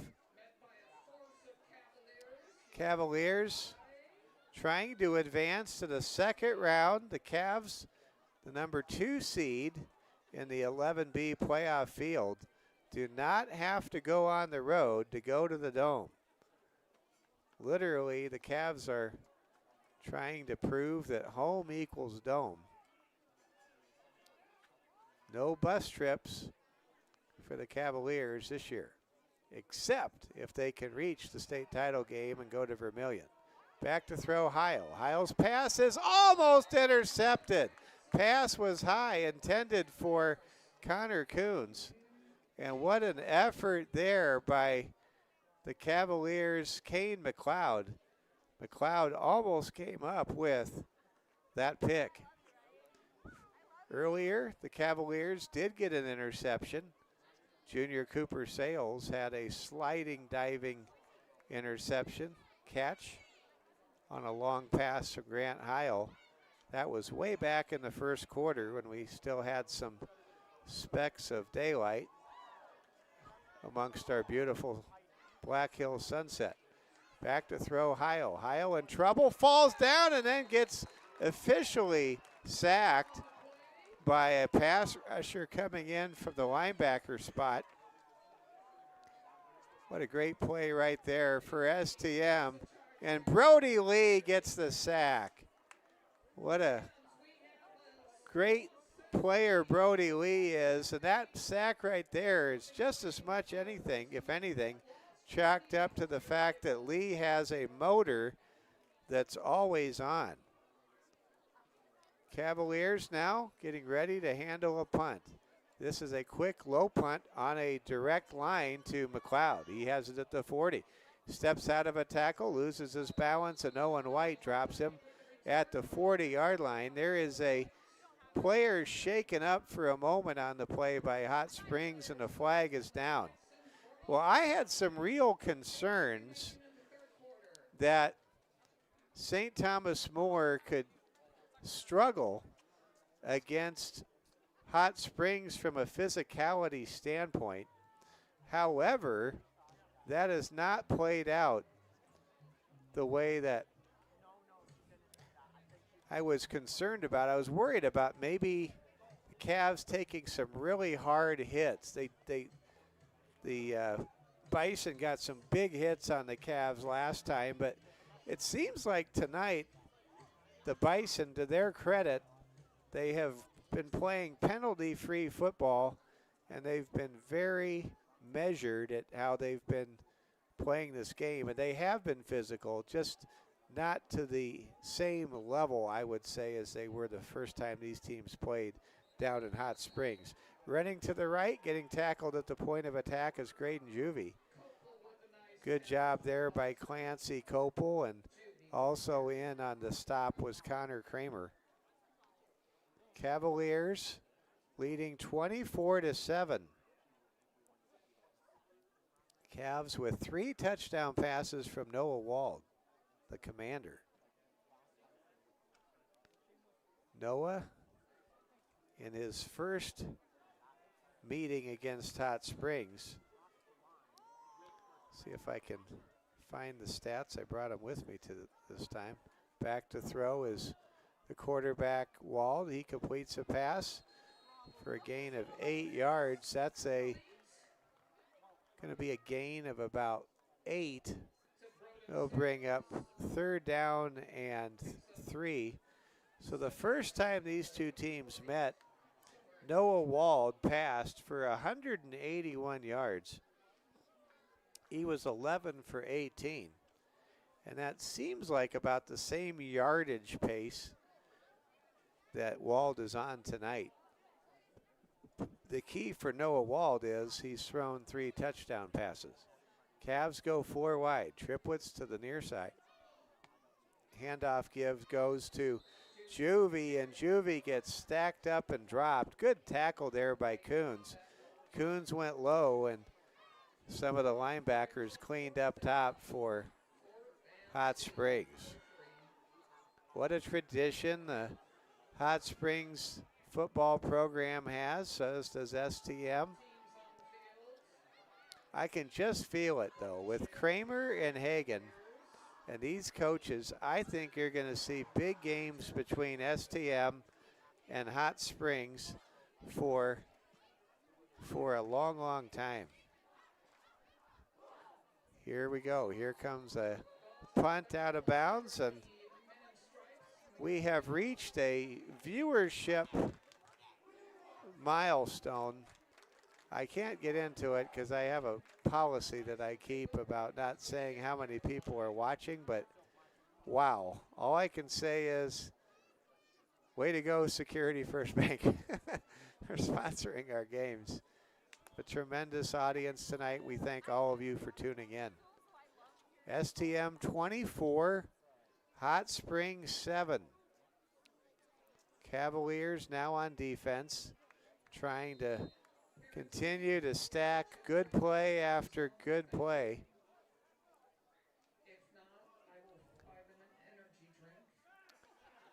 The Bison go 2 wide. Quarterback Heil gives the ball to Copel. Copel running hard, tries to hit the second level, can't do it. The Cavaliers that time with assignment sound football. Don't say that backwards or forwards 2 times too quickly. And what a great play there by the Cavaliers defensively. And they're really starting to string the Bison out. And the one thing the Bison don't have this year that they had when they were going to the Dome 2 years ago is they don't have the speed burst from the skill positions where they can just leave you in the dust. Heil, the quarterback, throws over the middle, complete for a first down. Diving catch by Jaden Koffler. What a great play that time by Koffler, and what a great play by Heil.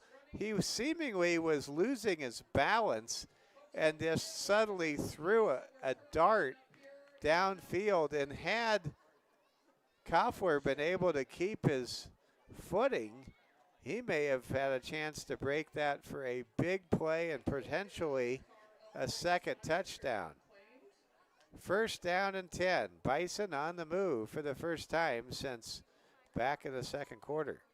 In motion goes Mills. Quarterback Heil going to keep it himself. He gets smothered by a trio of Cavs. Josh Elder, the middle linebacker, leading the charge on that tackle. That'll bring up second down and 12 for the Bison.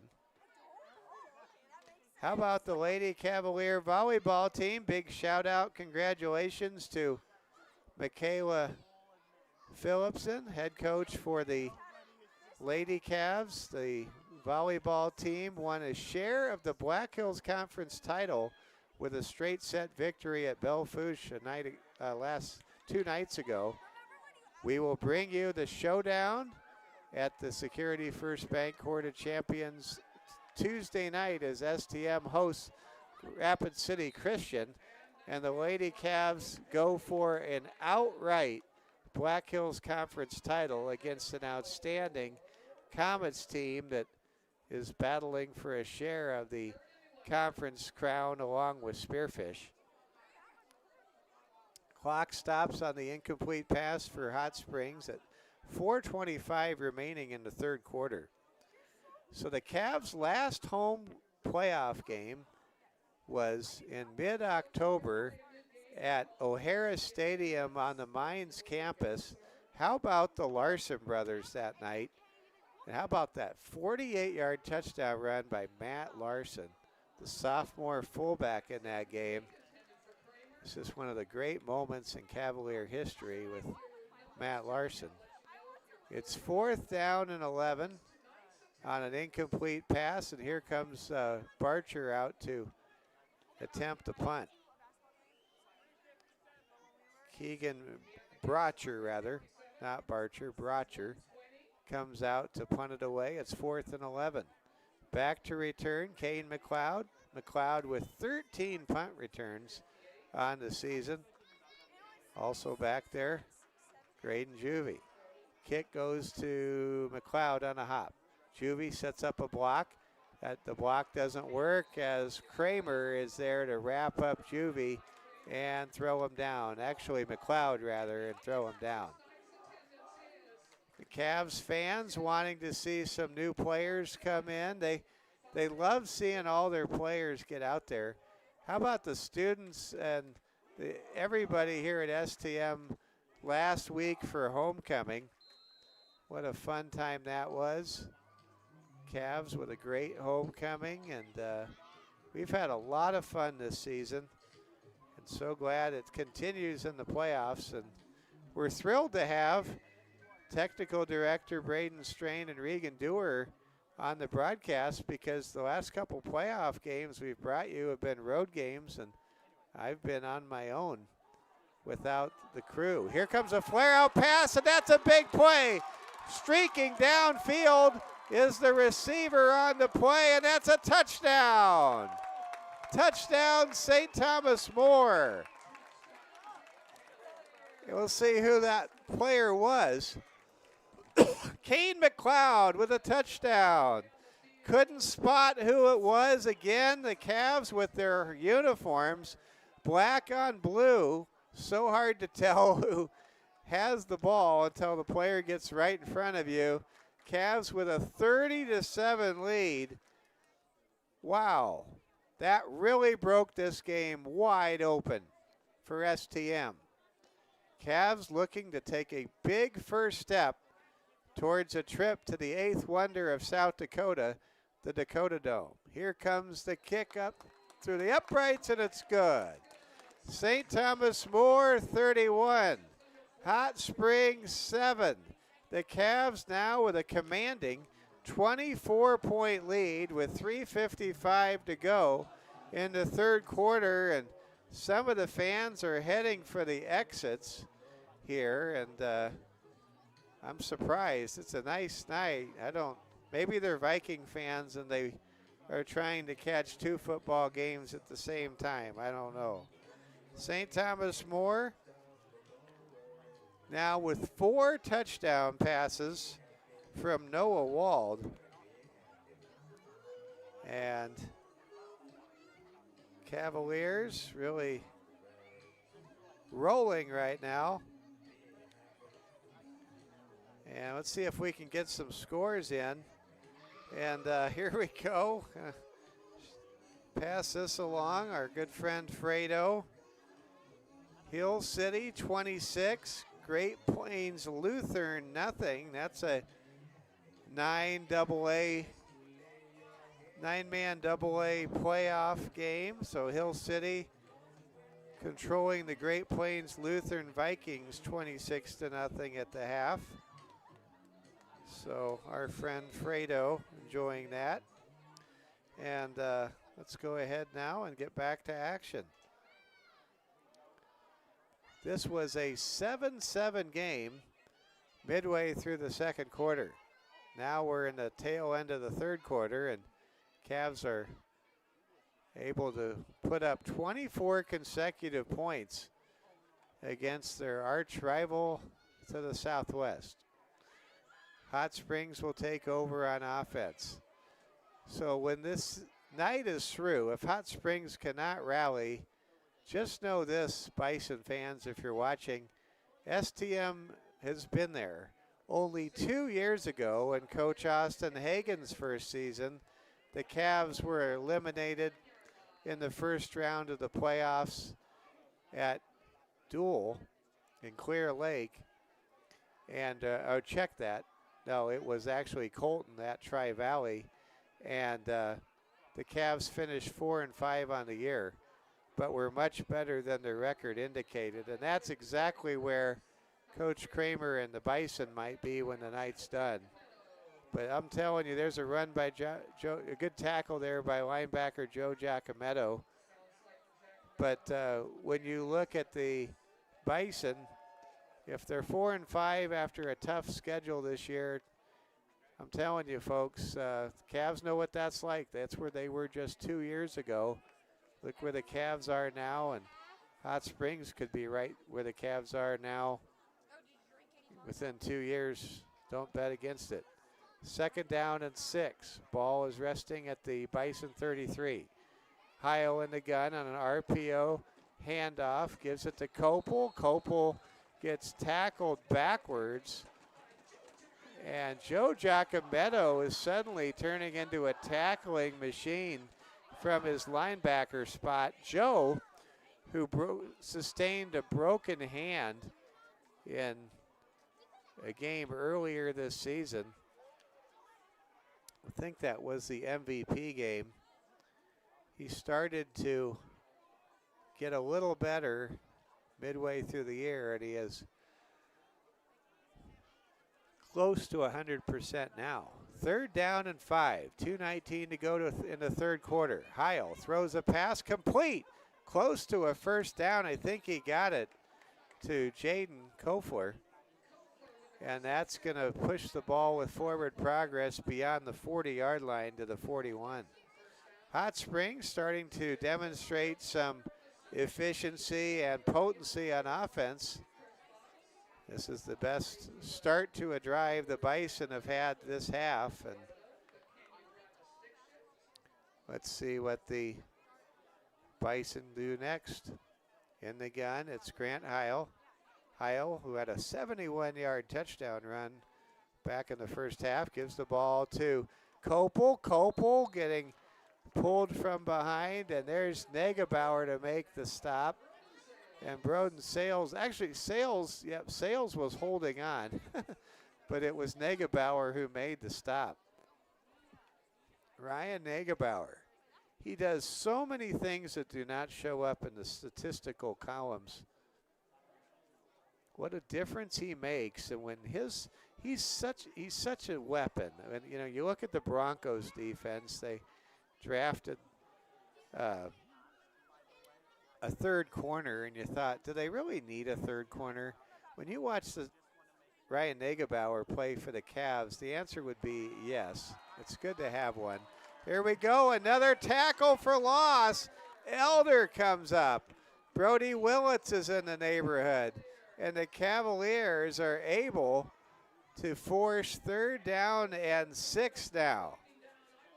And we are in the final minute of the 3rd quarter.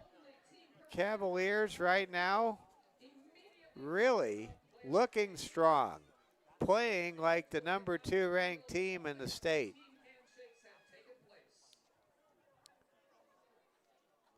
3rd down and 5. Cavs fake a stunt, now put on pressure. Heil, throw over the middle is deflected and nearly brought in by Derek Mills. It'll be 4th and 5, and you would think this is 4-down territory for Coach Kramer and his Bison offense, and it is. Hot Springs will go for it. 4th down and 6. Bison need to reach the 49-yard line of St. Thomas More territory to continue this drive. Bison go 4 wide. In the gun is Heil. Heil stops back to throw, fires the ball complete. And there's a tremendous effort by the receiver, but he doesn't get the first down. He danced like John Travolta in Saturday Night Fever, but he couldn't move the chains when he had to. And that gives the ball back to St. Thomas More. Man alive. You talk about putting on the moves. That's what Connor Kramer did after the catch, but what Kramer should have done is as soon as he made the second man miss, should have just barreled ahead. Instead, maybe he got temporarily disoriented. Maybe he just lost track of where he was on the field. His back in defense of Kramer was to the yardsticks on the play. 1st down and 10 Cavaliers, taking over on turnover on downs. Wald, who has thrown 4 touchdown passes, throws downfield. It's incomplete. Pass was intended for Broden Sales, who was coming back to the ball. 1.3 seconds remaining in the 3rd quarter. It has been all Cavaliers here in quarter number 3. St. Thomas More 31. Hot Springs 7. Mike Fell along with technical director Braden Strain. Regan Dewar, happy to have you along with us tonight. Our public address announcer letting fans know they might be missing a set of keys. Well, how about that? Here we go. Handoff goes to the tailback Juvie, and Juvie picking up some good yards, gain of 8, and now it's 4th down, and look at the Cavs on the Cavs sideline. Every single Cavalier with both hands with the number 4 up in the air. The Cavs have run a lot of stairs. They went through that demanding training camp at Terra Sancta, and they have paid the price to get where they are today. Going for 9-0 tonight. 9 tonight, to quote Bob Seger, who sang the song 9 Tonight, which had nothing to do with football. Cavaliers looking to keep this drive going as we begin the 4th quarter. Mike Fell, Regan Dewar, Braden Strain with you. So glad you're with us. How about the environment we have here for Cavs football on a Thursday night? We have a new sound system, a new track, a new field, new lights that came all the way from California, and there's nothing like what we have right now anywhere, I think, in high school football than what we have at Cavalier Field. So come on down. If this score holds, the Cavs will be right here next week against, we think, Mount Vernon Plankington, which would be a second rematch in as many games for STM. Cavs defeated Mount Vernon Plankington earlier this season in a game we had for you, and that was a thrilling game for the first part of the game, and then the Cavs broke it open, kind of like tonight. Here we go. Run up the middle to Elder. Elder shakes out of one tackle, but not a second. But he moves the chains, and the Cavs will have it first down and 10 at the 35-yard line of Hot Springs. Getting a little sentimental, our first ever broadcast on the Security First Bank Cavalier Sports Network was during the COVID year of 2020. It was August 20th, 2020, and it was at Woodward Field. The Cavs defeated Hot Springs 16-0 with 100-degree heat and a lot of wildfire smoke around. Here comes a long throw by Wald. He's going for his 5th touchdown of the night, and he has it! Touchdown, Cavaliers! Broden Sales with a hat trick. His 3rd touchdown grab of the night makes it 37-7. The commander, who wears number 5, just like Washington Commanders quarterback Jaden Daniels, able to put up 5 touchdowns tonight through the air. A legend in the making. That's the commander, Noah Wald, who was only a sophomore. Here comes a PAT kick. Ball is down, kick is up, and it is good. St. Thomas More 38, Hot Springs 7. The Cavs have scored 31 consecutive points in this ball game since Grant Heil raced 71 yards for a score on a delayed RPO bolt down the middle of the field. Wow. You talk about course correction, I guess. The Cavaliers have absolutely tightened the screws on both sides of the line of scrimmage since being in a 7-7 game where I think honestly the Cavaliers struggled with it being a rematch. It is so hard to play a team twice in the same year. And once the Cavaliers took the lead, they have been, or took the lead 17-7, they have been a dominant team. Up until that point, it was really anybody's game. 11:19 to play in the 4th quarter. The continuous clock would run if the Cavaliers could get one more score. It runs in South Dakota high school football when the score gets to a margin of 35 points or greater. Here comes a long kick. Coons has it. Coons with a great return. He's at midfield. He runs over Stamper. Just Stamper.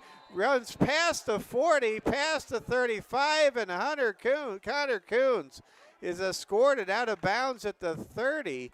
Connor Coons with a tremendous kickoff return of 60 yards. Gives the short field to the Bison. They're going to say Coons stepped out of bounds at the 33. Give credit to Carter Stamper, the kicker for STM.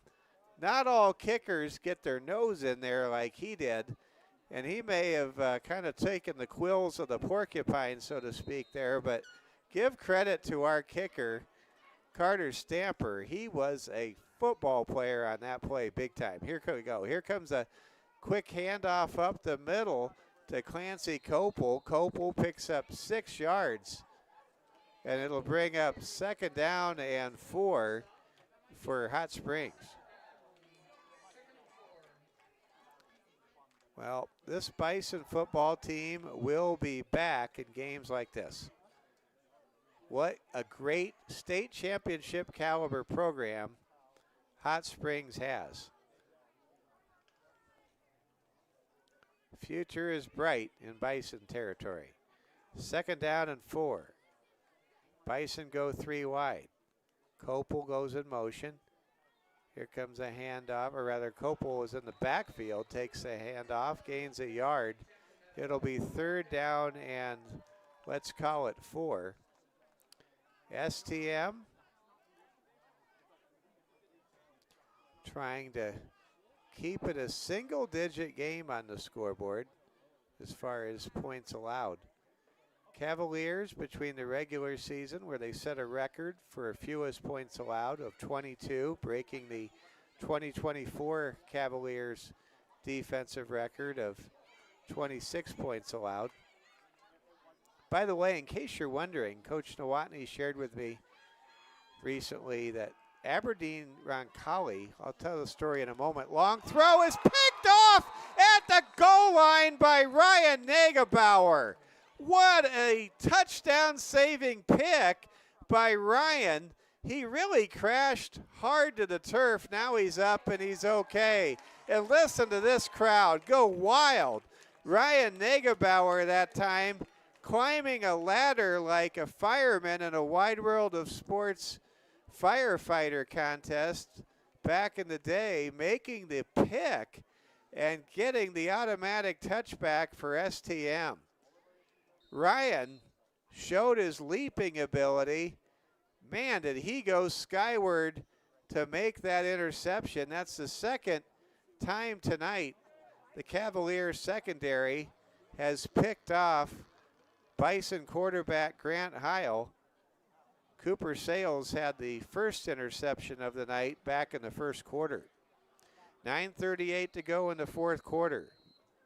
And we have a whistle and a timeout on the field. It's possible the Cavs might just check out Ryan Nagebauer. He was shaken up and he got up, but I want to make sure he's all right.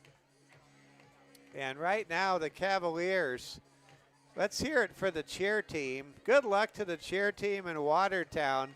When I hear this YMCA song going, I want to see the cheer team, but there are two cheer team members here, and they have really stepped up for all those that are in Watertown, and we're glad they're here doing a great job, and I'd say they've definitely stepped up tonight. 38-7, Cavs lead by 31 points. See if we can pass along some scores from the National Football League.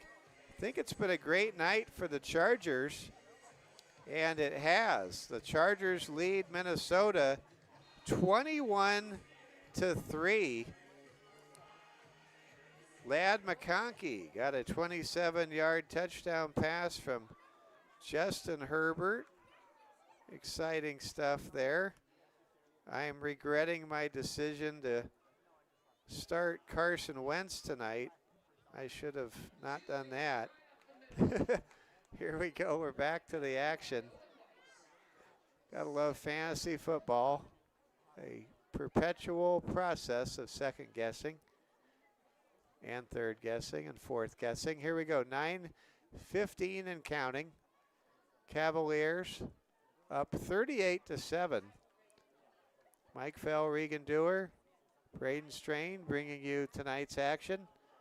Happy to have our top equipment, our extremely talented crew, bringing you these big playoff games from Cavalier Field in Rapid City. Such is the joy of home field advantage. Get to be in your own booth. I'll confess, I love bus rides too. Look forward to what I hope is the ultimate bus ride in a couple of weeks. But Cavs have to win 3 games. One win doesn't get them there. But one win gets them closer. And right now the Cavs are 8:20 away from taking step number 1 in what they hope is a 3-step process to get back to the Dome, hoping that their 7th trip to the Dome will be lucky number 7 and be their first ever state championship in football. There's a throw from Wald to Speed, incomplete. How about Noah Wald tonight? 5 touchdown passes. That may very well be a Cavalier playoff touchdown passing record. We'll have to check on that.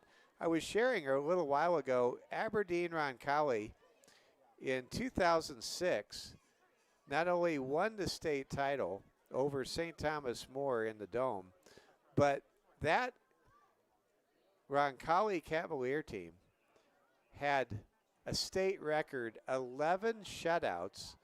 They didn't give up any points until the Cavs got 13 points in the 2006 state title game in a 27-13 decision, with Roncalli defeating STM. And Coach Hagan said his father was coaching at that time in the same conference with Roncalli, and trying to see what a name. I think it was Terry. He said it was Terry Dosh and Coach Hayline that were two legendary coaches for Roncalli back in '06, and Coach Hagan knows them well, as does Coach Hagan, our assistant Coach Hagan, Austin Hagan's father. Running to the right, getting tackled is Grant Heil. St. Thomas More does not have school tomorrow. Cavs with an extra day to celebrate if they can hang on. Currently in cruise control at 38-7. Cavaliers scoreless streak, which went all the way back to August the 29th, was snapped in the first quarter or second quarter by Grant Heil with a 71-yard touchdown run. There's a throw out to Coons, who gets a gain of about 8, brings up 3rd down and 2 for Hot Springs. Clock stops as Coons steps out of bounds. It is a great time to be a Cavalier. It's a great time to be a Cavalier fan. We thank all of you for tuning in tonight. Still 7:21 remaining. We're going to have every home playoff game for you. We're hoping to have permission. We'll see how it plays out. Hoping to have permission. Ryan Messick, our activities director, is working on it to bring you a state championship game if the Cavs can make it that far. If the seedings hold, that's what will happen. But so many times they don't hold. But the Cavaliers have an outstanding football team.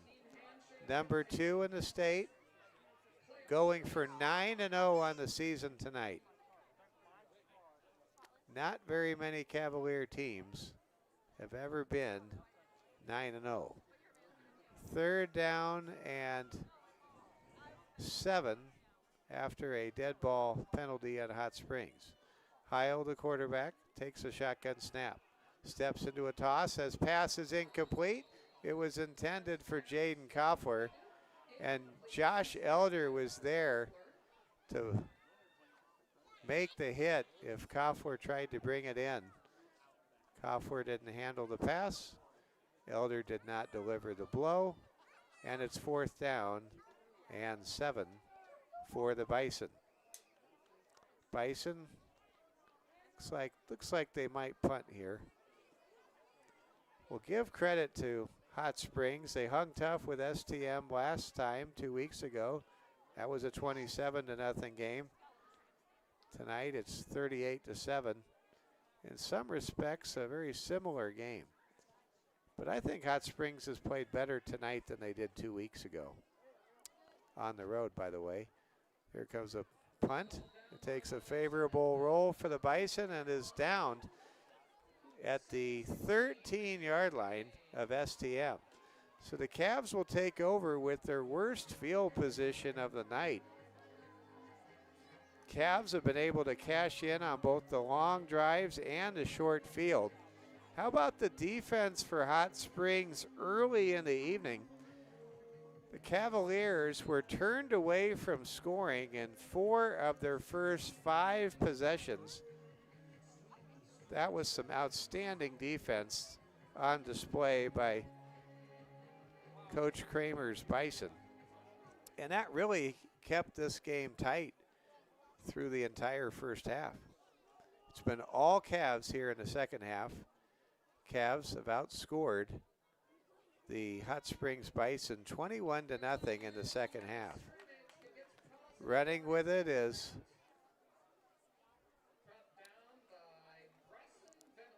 St. Thomas More's reserve unit. STM now bringing in the reserves. And going, so it's the second string for STM going up against the first string for Hot Springs, with a couple of exceptions. Broden Sales, Ryan Negebauer still out there. Is that Noah still out there? Or is it Caleb Wald? It's Caleb Wald, and Caleb, well, wait a minute. I just can't tell these numbers. It is hard to tell who is out there with these uniforms, and it looks like the starters are now still out there for STM. I see Max Speed, Ryan Negebauer, and yes, if you're thinking, Mike, you need to go to the eye doctor, you're probably right. I probably do. All right, it's 3rd down and 4. Cavs break the huddle. They go 4 wide. Back to throw is Wald. Wald's throw is complete for a first down to Negebauer. Negebauer breaks it outside, dashes down the STM sideline for a short gain after the catch, and that's a first down grab and a gain of 17 yards on the play. Clock stopped as Negebauer went out of bounds. And 6:23 to go. Cavaliers closing in on a impressive, very, very impressive 9-0 record and a trip to the Final 8 for the second year in a row. Cavs, of course, reached the state semifinals at Winter a year ago. Last year in the first round, the Cavs won big at Groton area. And I can't begin to tell you how big that win was and how good that win felt, because the Cavs ended what was an 11-game East River Road losing streak with that blowout win at the Groton area Tigers to the east of Aberdeen. Or the east of it was east of Aberdeen, yeah. But that was just a psychological hurdle the Cavaliers crossed when they won at Groton area this time a year ago. There's a penalty on the Cavs. It'll be 1st and 20. Handoff goes right side to Kane McLeod. And we have seen Kane McLeod move over a couple of times from his receiver position and run the football, and he has been good. Again, he does everything well. That's why he's known as the Swiss Army knife. Kane McLeod is someone who can play quarterback, running back, receiver. We've seen him break up passes tonight, score touchdowns tonight. He can do it all. And then some. Back to throw, Wald. Wald looking for touchdown number 6. Decides to keep it himself and run. He's out at the 35, and a player for Hot Springs absolutely splattered a guy in street clothes for Hot Springs, and that guy from Hot Springs, he's okay. He's getting all smiles, but man, did he take it there. Chasing in pursuit on the play for the Bison was Thor Fish. And not very many people can take a hit from a guy named Thor and live to tell about it. If you're into comic books, I guess you know who Thor is. I'm not, so I just know they've made movies about Thor, or son of Thor. Here's a whistle, a flag down. And that's a procedural penalty on STM with 5:23 remaining. I think Thor is like a Norse god or something like that. I think Thor, god of, is that what it is? Regan Dewar thinks Thor is the god of thunder. Whoever named that young man for Hot Springs, I'm sure knows a lot about Thor. Probably wouldn't have given the name to their son. And there we go. Thor It is Old Norse. It's the Norse god of thunder, the sky, and agriculture. Wow, that god does a lot. Thor, how about that? Okay, of course, that's a false god. Gonna make that clear on our Catholic broadcast. Running hard, going out of bounds is STM's Kane McLeod with a good gain of about 15, setting up 4th down and 5. We'll call it 4th and 4 for STM. Learn something every day. Today I learned about Thor. And thanks to Regan Dewar, you taught me something. Thanks, thank you. I'm gonna shake Regan's hand. And all of you learned something about Thor, the Norse, Old Norse god of thunder, the sky, and agriculture. Here comes a high punt. Punt will drop at the 25, take a huge hop, and get downed by Xander Zanstra, the Super Frosh, at the 30-yard line. And this has really been a special night here for the Security First Bank Cavalier Sports Network. We are convinced we have set a viewership record tonight. And thank you. Thank you for making us a part of your Thursday night. Security First Bank reminds you that the Cavs and the Lady Cavs are giving it their all on the field and on the court. And they want to make sure your family has a strong defense too. Security First Insurance offers health and life coverage for every stage. Not FDIC insured, no bank guarantee, may lose value.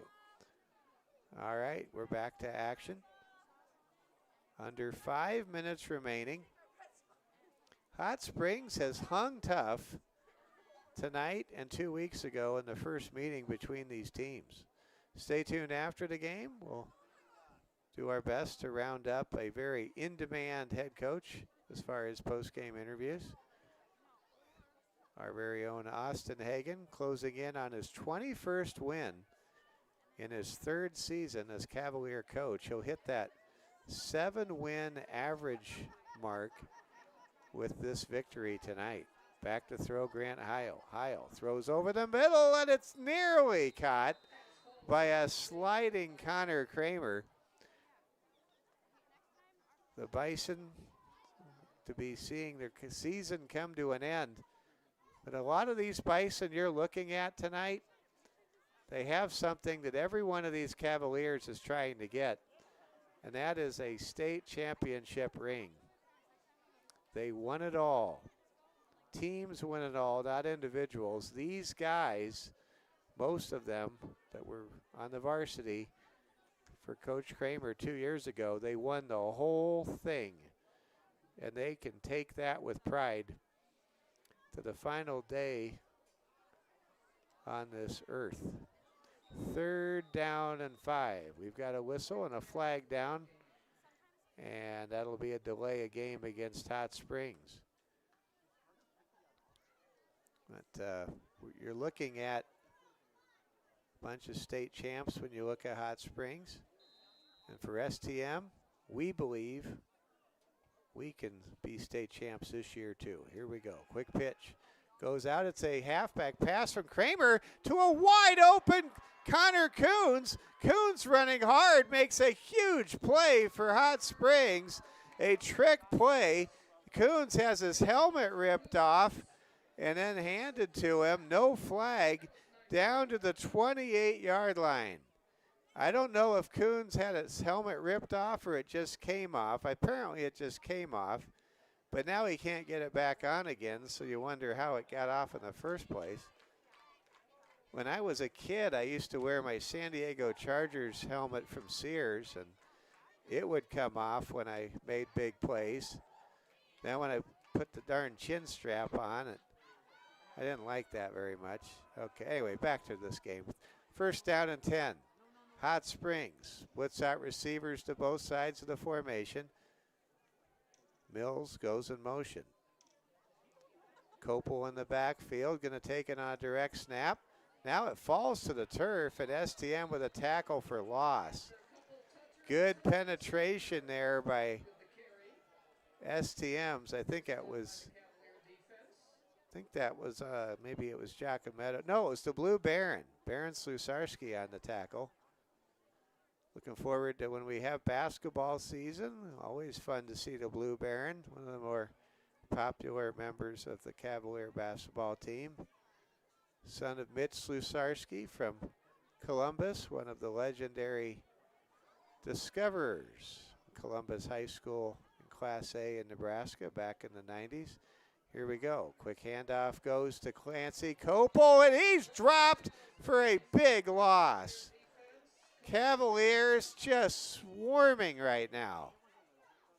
And you sense, and this is a trait of a state championship team. And again, folks, every year I went to high school, I got to see my guys win a state title in Nebraska in the 80s. And I'm telling you, one of the traits of a state championship team is a team that plays like they never want to leave the field.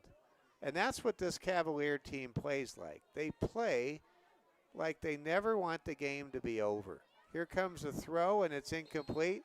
Pass on target that time was intended for, I believe that was Wyatt Nellen. Wyatt Nellen with his first target tonight, unable to come up with a grab. Give Grant Heil credit. He has taken a pounding. He has hung tough, and he has scored something that very few quarterbacks have been able to say all season. In fact, I think the only running touchdown by a quarterback all year was Grant Heil's 71-yard touchdown run back in the second quarter. Here we go. Hot Springs throws deep. They want to make a play at the goal line. There's a collision. Intended pass for Connor Kramer broken up by a pair of Cavs. Cooper Sales colliding with Ryan Negebauer. Negebauer, man, he has just been absolutely hitting the turf either on his own accord or in the form of a collision like you just saw. But he's tough. He's going to be just fine. Of course, Ryan's older brother Lee was tough. What a tough quarterback Lee was. What a great quarterback Lee was. If you're watching Lee, we think of you. And we have a timeout for St. Thomas More just before the 2-minute warning. With 2:02 to go in the fourth quarter. St. Thomas More 38, Hot Springs 7. Cavaliers looking to advance to the second round. They will either be hosting the Mount Vernon Plankington Titans, or they will be hosting the Mobridge Pollock Tigers. Last year in the second round on Halloween, how can we forget it? St. Thomas More was able to hang on and defeat in a dramatic come-from-behind victory, MVP 38-30, and that was just an absolutely magnificent performance, one that will not soon be forgotten. Ryan Negebauer with the go-ahead touchdown catch with 18 seconds to play, and the Cavs were down by 10 points in the final 10 minutes of that game on the road to beat the Titans last year and reach the Final Four. Here comes a handoff to freshman Zanstra. Xander Zanstra steps out of a tackle and gets the first down. Xander, who is a tremendous football player and has a very high trajectory in this program. I think Xander's going to play college football. That's what I think of Xander. And when he gets out there, he just brings something on both sides of the ball. We've seen him with touchdowns, catches, long runs, interceptions, hard hits. That's Xander Zanstra. That's double Z. First down and 10. Cavs go 2 wide. And it looks like we're going to have a kneel down victory formation. And we will. There's a kneel down by Caleb Wald, who's in for his big brother Noah. And how about Noah Wald tonight? 5 touchdown passes in the playoffs for a sophomore. Man alive. And that's not the first time Noah's had 5 touchdown passes in a game this season. I think it's the 3rd time he's done that. Here's a kneel down. The Cavaliers will soon shake hands with Hot Springs. Hot Springs season will come to a close at 4-5. Another trip to the playoffs for Coach Kramer and his staff. The tip of the cap to this Bison team. Not one time in either meeting between these two schools did the Bison give an inch to the Cavs. And I'll tell you this too, the Bison, the only team, I believe, since Sioux Valley to not one time allow for continuous clock to come into the picture as well. We are inside the final minute. Clock winding down, 3rd and 15. I think the Cavs need to take one more kneel down, and then the Cavs will be headed to the 2nd round. The Cavs take step 1. They defeat Hot Springs 38-7. Cavs are 9-0. Hot Springs 4-5. We salute the Bison, and the Cavaliers will be at home in the 2nd round next Thursday. We'll have the game for you. Understand it'll be a lot colder next week. And you got to salute these Black Hills Conference teams. They gave us a game tonight. They put on a show. Well, as will be the case at the end of this game, we'll have a handshake. I'm sure we'll have a prayer at midfield. Max Speed, who leads the Cavaliers in scoring, also leads the Cavaliers in prayer. And Max will lead both teams in prayer, and then we will see the coaches talk to the team, and then we'll hopefully be able to grab our very own Austin Hagen for our post-game interview. So stay tuned on the Security First Bank Cavalier Sports Network for our post-game show. Let's see if we can get some scores that we can pass along to you. See if we have a final. I think that score is out there somewhere for the Cavaliers. Let's see if we can get a score. By the way, I think the Minnesota Vikings just got a touchdown against the Chargers. They did. Carson Wentz with a 4-yard touchdown pass to Jordan Addison. And we'll see if the Vikings go for 2. It's the Chargers 24 and the Vikings 9.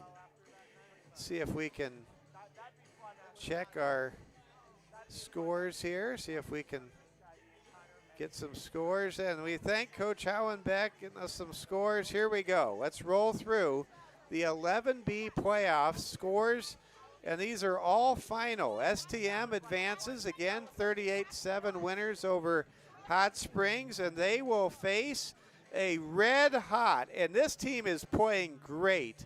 So much better than the first time we played this team, folks. The Mount Vernon Plankington Titans defeat Mobridge Pollock 40-12. Wow. We're going to have a great football game for a 2nd year in a row in the 2nd round against MVP. This time it'll be here in Rapid City. But get ready, folks. Next Thursday night, we will have a tremendous playoff game as STM hosts MVP, who beat 7-0 Woonsocket Wessington Springs Sanborn Central last week 30-7, and just put up a 40-12 victory tonight at home against Mobridge Pollock tonight. Other scores to tell you about. Winner beats Woonsocket Wessington Springs Sanborn Central 20-12. Winner is back, folks. Don't count them out. They are playing some great football. Winner, as the 11 seed, defeats Woonsocket Wessington Springs on the road tonight 20-12. So winner, which is on the same side of the bracket to go to the Dome with STM, is also in the final 8. Winner will visit Clark Willow Lake, who whitewashes Groton area 35-0 tonight.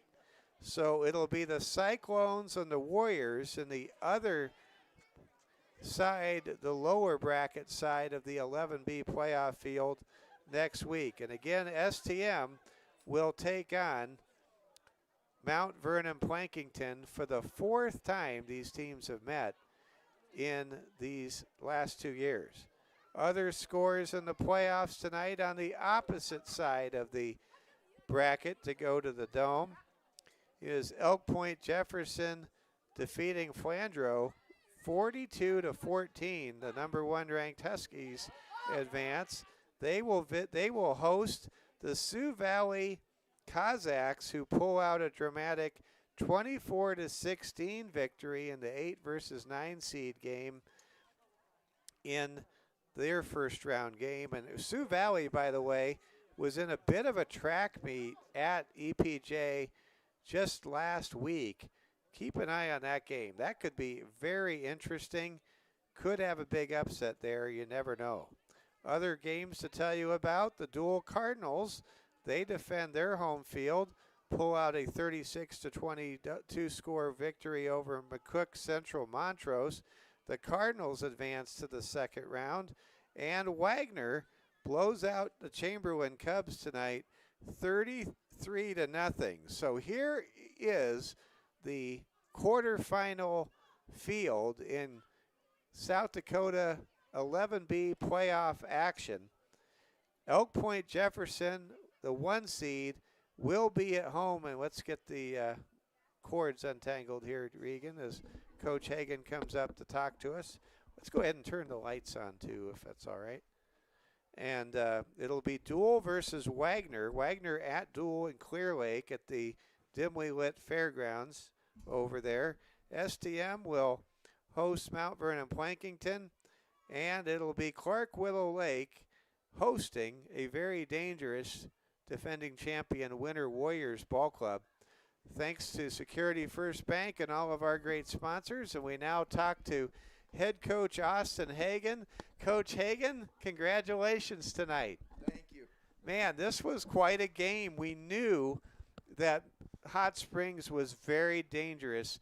Anytime you play a team that has reached the mountaintop like Hot Springs only 2 years ago, you knew going in this was not a number 2 versus a number 15 seed game. No, it was a tough draw first round, and they had a bye week after they played us, almost like 3 weeks to prepare for us in a sense. They're physical. They're very, very well coached. They're disciplined, and they're going to come punch you in the mouth. And I thought we set the physicality, we set the tone of that right away to start the game, and that's the difference between this game and our game in the regular season with them. And the boys played really hard. A lot of missed opportunities here and there. But we just kept playing, kept fighting, and shout out to our defense. Way different than it was last time. Yes. And, just kudos to our defensive staff and the adjustments that they were able to make and free up some players to do what we wanted to do. And, yeah, they did a great job tonight. They really did a great job, and they were relentless.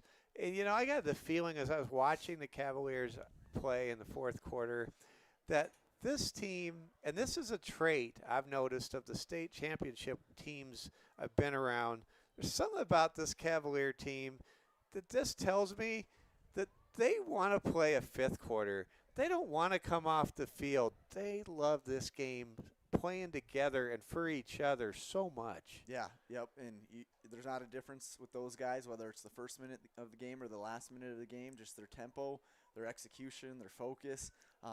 Yeah, they love this game of football. They love, playing this game as a family, playing for one another. Yeah, just happy to experience it and see it. It's rare, so it's just a blessing. It really is a blessing. Let's talk about the fact that we got through this game, it seems like, injury-free. We didn't have any injury timeouts. I'll be candid. I know, how hard Hot Springs plays this game. Full tilt all the time. You got to have a head on a swivel. You never know what's coming next.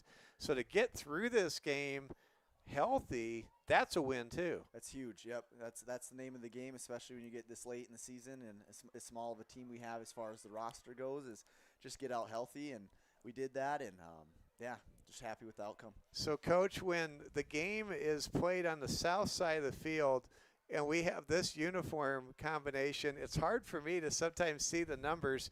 Who caught the first touchdown pass tonight? Because I never knew. First touch, to be honest, I don't even remember it. Oh, it was like in the back of the end zone. It was like a deep ball. I think. And I just couldn't tell who caught it. Oh, that was Max. Yep, that was Max. That was Max. That was okay, Max, yep. Okay. So that was Max. I wasn't sure if it was Max or Broden. I know Broden had 3 touchdown catches tonight. Noah had 5 touchdown passes. We get used to seeing this, but it's pretty amazing when you take stock of the fact Noah's an underclassman going out on the field in a playoff game against such a great defense and throwing for 5 scores. Yeah, just his work ethic, physically, most importantly mentally, going through progressions, putting in the time, and just trusting his guys up front, trusting his guys down the field, and just staying poised. And you can see it. He can create plays with his legs and extend, and his eyes never leave downfield, and he's able to extend plays and make good things happen.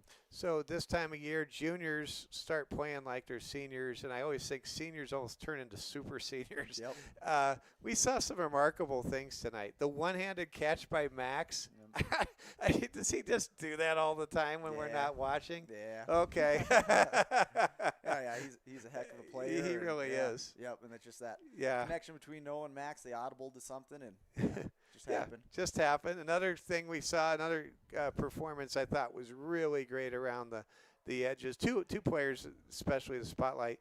Kane tonight, man, you even had him in the backfield on running plays. He just does everything like he's done it before. You look in the dictionary for Swiss Army knife, and it's probably a picture of Kane. That's right. Punt return. He can play quarterback. He can play running back. Plays wide receiver. He blocks great. If he's a little heavier, he'd probably be on the line for us as well when needed to be. Yeah. And then that's just only on the offensive side. Defensively, we can put him at corner, safety, outside linebacker. Yep. He has 3 punt returns for scores this year. Yeah, he's just dynamic. Yeah. You never know what's gonna happen when he gets the ball in his hands. And but yeah, just another kid that works extremely hard, and proud of him, and everything's deserved. There've been some games that are a little quieter than others, but tonight I thought this was a huge game for Ryan Negebauer. I thought Ryan he had that pick in the end zone where he just totally climbed the ladder. Yeah. I mean, he just was a part of everything, and I think what people don't always realize, it never shows up in the stats, but to me, Ryan is a guy that makes everyone around him better. Without a doubt, and that's what he wants. He wants that role. And when the ball comes his way, he makes plays. He just does. He's so solid. He's so selfless. He wants everybody around him to do better. He doesn't care about the stats. He never asks about stats. He just wants to go play football with his brothers and do the best he can. So, Coach, we're really happy for our volleyball team. The Lady Cavs won a share of the conference championship at Bellefouche on Tuesday night. They're going to host Christian. So many great things going on, and we want to wish good luck to Coach Stamper and the cheer team. They were watching the game, probably still watching the broadcast over in Watertown tonight. We're one big Cavs family. It's just so much fun to see us coming together and being at home. I mean, I didn't realize how special home field advantage was going to be until I got here tonight. And I'm like, this is a playoff game. Playing in the backyard. And it's just a blessing. Love to be here, love to be in front of our fans, whether they're here or on the stream, but it just makes it a little more special being at home. Final question. We found out tonight that Mount Vernon Plankington defeated Mobridge Pollock by a final score of 40-12. We just continue to see this MVP team take big step after big step down the stretch. We will have a tremendous football game here next week. Yeah, they're on a heater right now. They're playing really good football when you want to do that, and yeah, they're doing really good things. I think they might be on a 5-game win streak or something like that. Yeah, doing awesome things. Very good football team. Another very physical football team that has gotten exponentially better since the last time we saw them, and happy we get to host them, and it's going to be a great challenge next Thursday night. It really is, and of course they remember what happened on Halloween last year. Yep. They're not going to forget that. Nope. Yeah, so we're going to have a tremendous football game. We'll be on the air at 5:40 next week. Coach, enjoy the victory. Congrats. So happy for you, the staff, and Cavaliers. We're going to the second round. Going to the second round. Good luck to your team. Good luck to your team. Thanks so much. That's head coach Austin Hagan. The Cavaliers tonight win 38-7, our final score. Want to thank Regan Dewar. You did a great job tonight, Regan. Kept us on the air on the Security First Bank Cavalier Sports Network by recognizing that because we broadcast in the dark except for the postgame show, folks. We did not realize we were missing one of our plugins, but thankfully Regan paid attention and we did not lose any part of our broadcast tonight. Well, it was a great night, a special night, and we're going to celebrate this win for several days. But, folks, get ready. The game next week, St. Thomas More at home against a team that you heard Coach Hagan just say is exponentially better than when we played them, this Titans team, back on the final Friday in August, on August the 29th. It's going to be St. Thomas More and Mount Vernon Plankington. The Cavs are 9-0, and MVP has won 5 straight games, including a win over what a previously undefeated Woonsocket Wessington Springs Sanborn Central team, and a 28-point victory over a 1-loss Mobridge Pollock team. To go to the Dome many times, and I'm going to say this from years and years of calling games and being around high school football, many times, ladies and gentlemen, it's not the Final Four game that's the toughest game to win. It's the second round game, and I'll tell you why that is. Because the second round game is the game where you cannot see the finish line as far as reaching the Dome or reaching a state title game. It's the second round game where it's just you and another team, and it's survival, and only great teams get to the second round. This is going to be a tremendous game next Thursday night, and we will be here to bring it to you. And we thank all of you for making us a part of your evening. Noah Wald throws for 5 touchdowns tonight for the Cavaliers. Max Speed gets a touchdown catch. 3 touchdown catches recorded, a hat trick for Broden Sales. Ryan Negebauer played a tremendous game. Kane McLeod, a phenomenal game. The Cavaliers, Graydon Juvie, really started the playoffs in impressive fashion, and the Cavaliers get it done. It was close for quite a while. Carter Stamper added a 37-yard field goal and helped prevent a touchdown by getting himself engaged to slow down a kickoff return in the second half by Hot Springs. Hot Springs gave everything they had on the field tonight. And we salute Coach Kramer, the last coach to win a state championship here out of the Black Hills Conference in this great game of football. And we wish the Bison a successful off season and a great winter sports season. And just great folks down there in Hot Springs. We tip our hat to the Bison. They came up here and really fought the Cavs as deep into this game and to the very end as they could. The Cavaliers win it. They take step number 1. They need to take 2 more to get to the Dakota Dome, and they will face a red-hot and rolling Mount Vernon Plankington team from East River that they defeated. The Cavaliers defeated on Mount Vernon's, Plankington's home field, 38-34 on Halloween last year. Get ready. This is going to be perhaps one of the most exciting games we've had an opportunity to bring you, if not the most exciting game.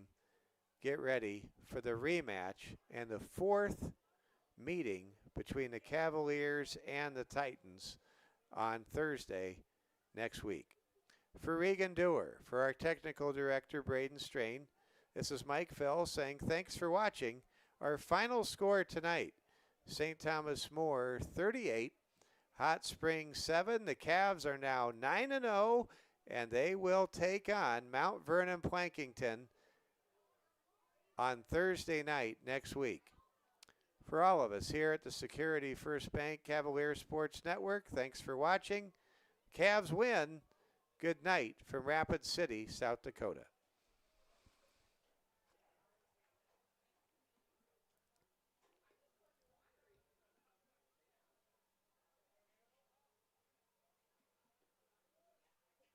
Good job, Regan.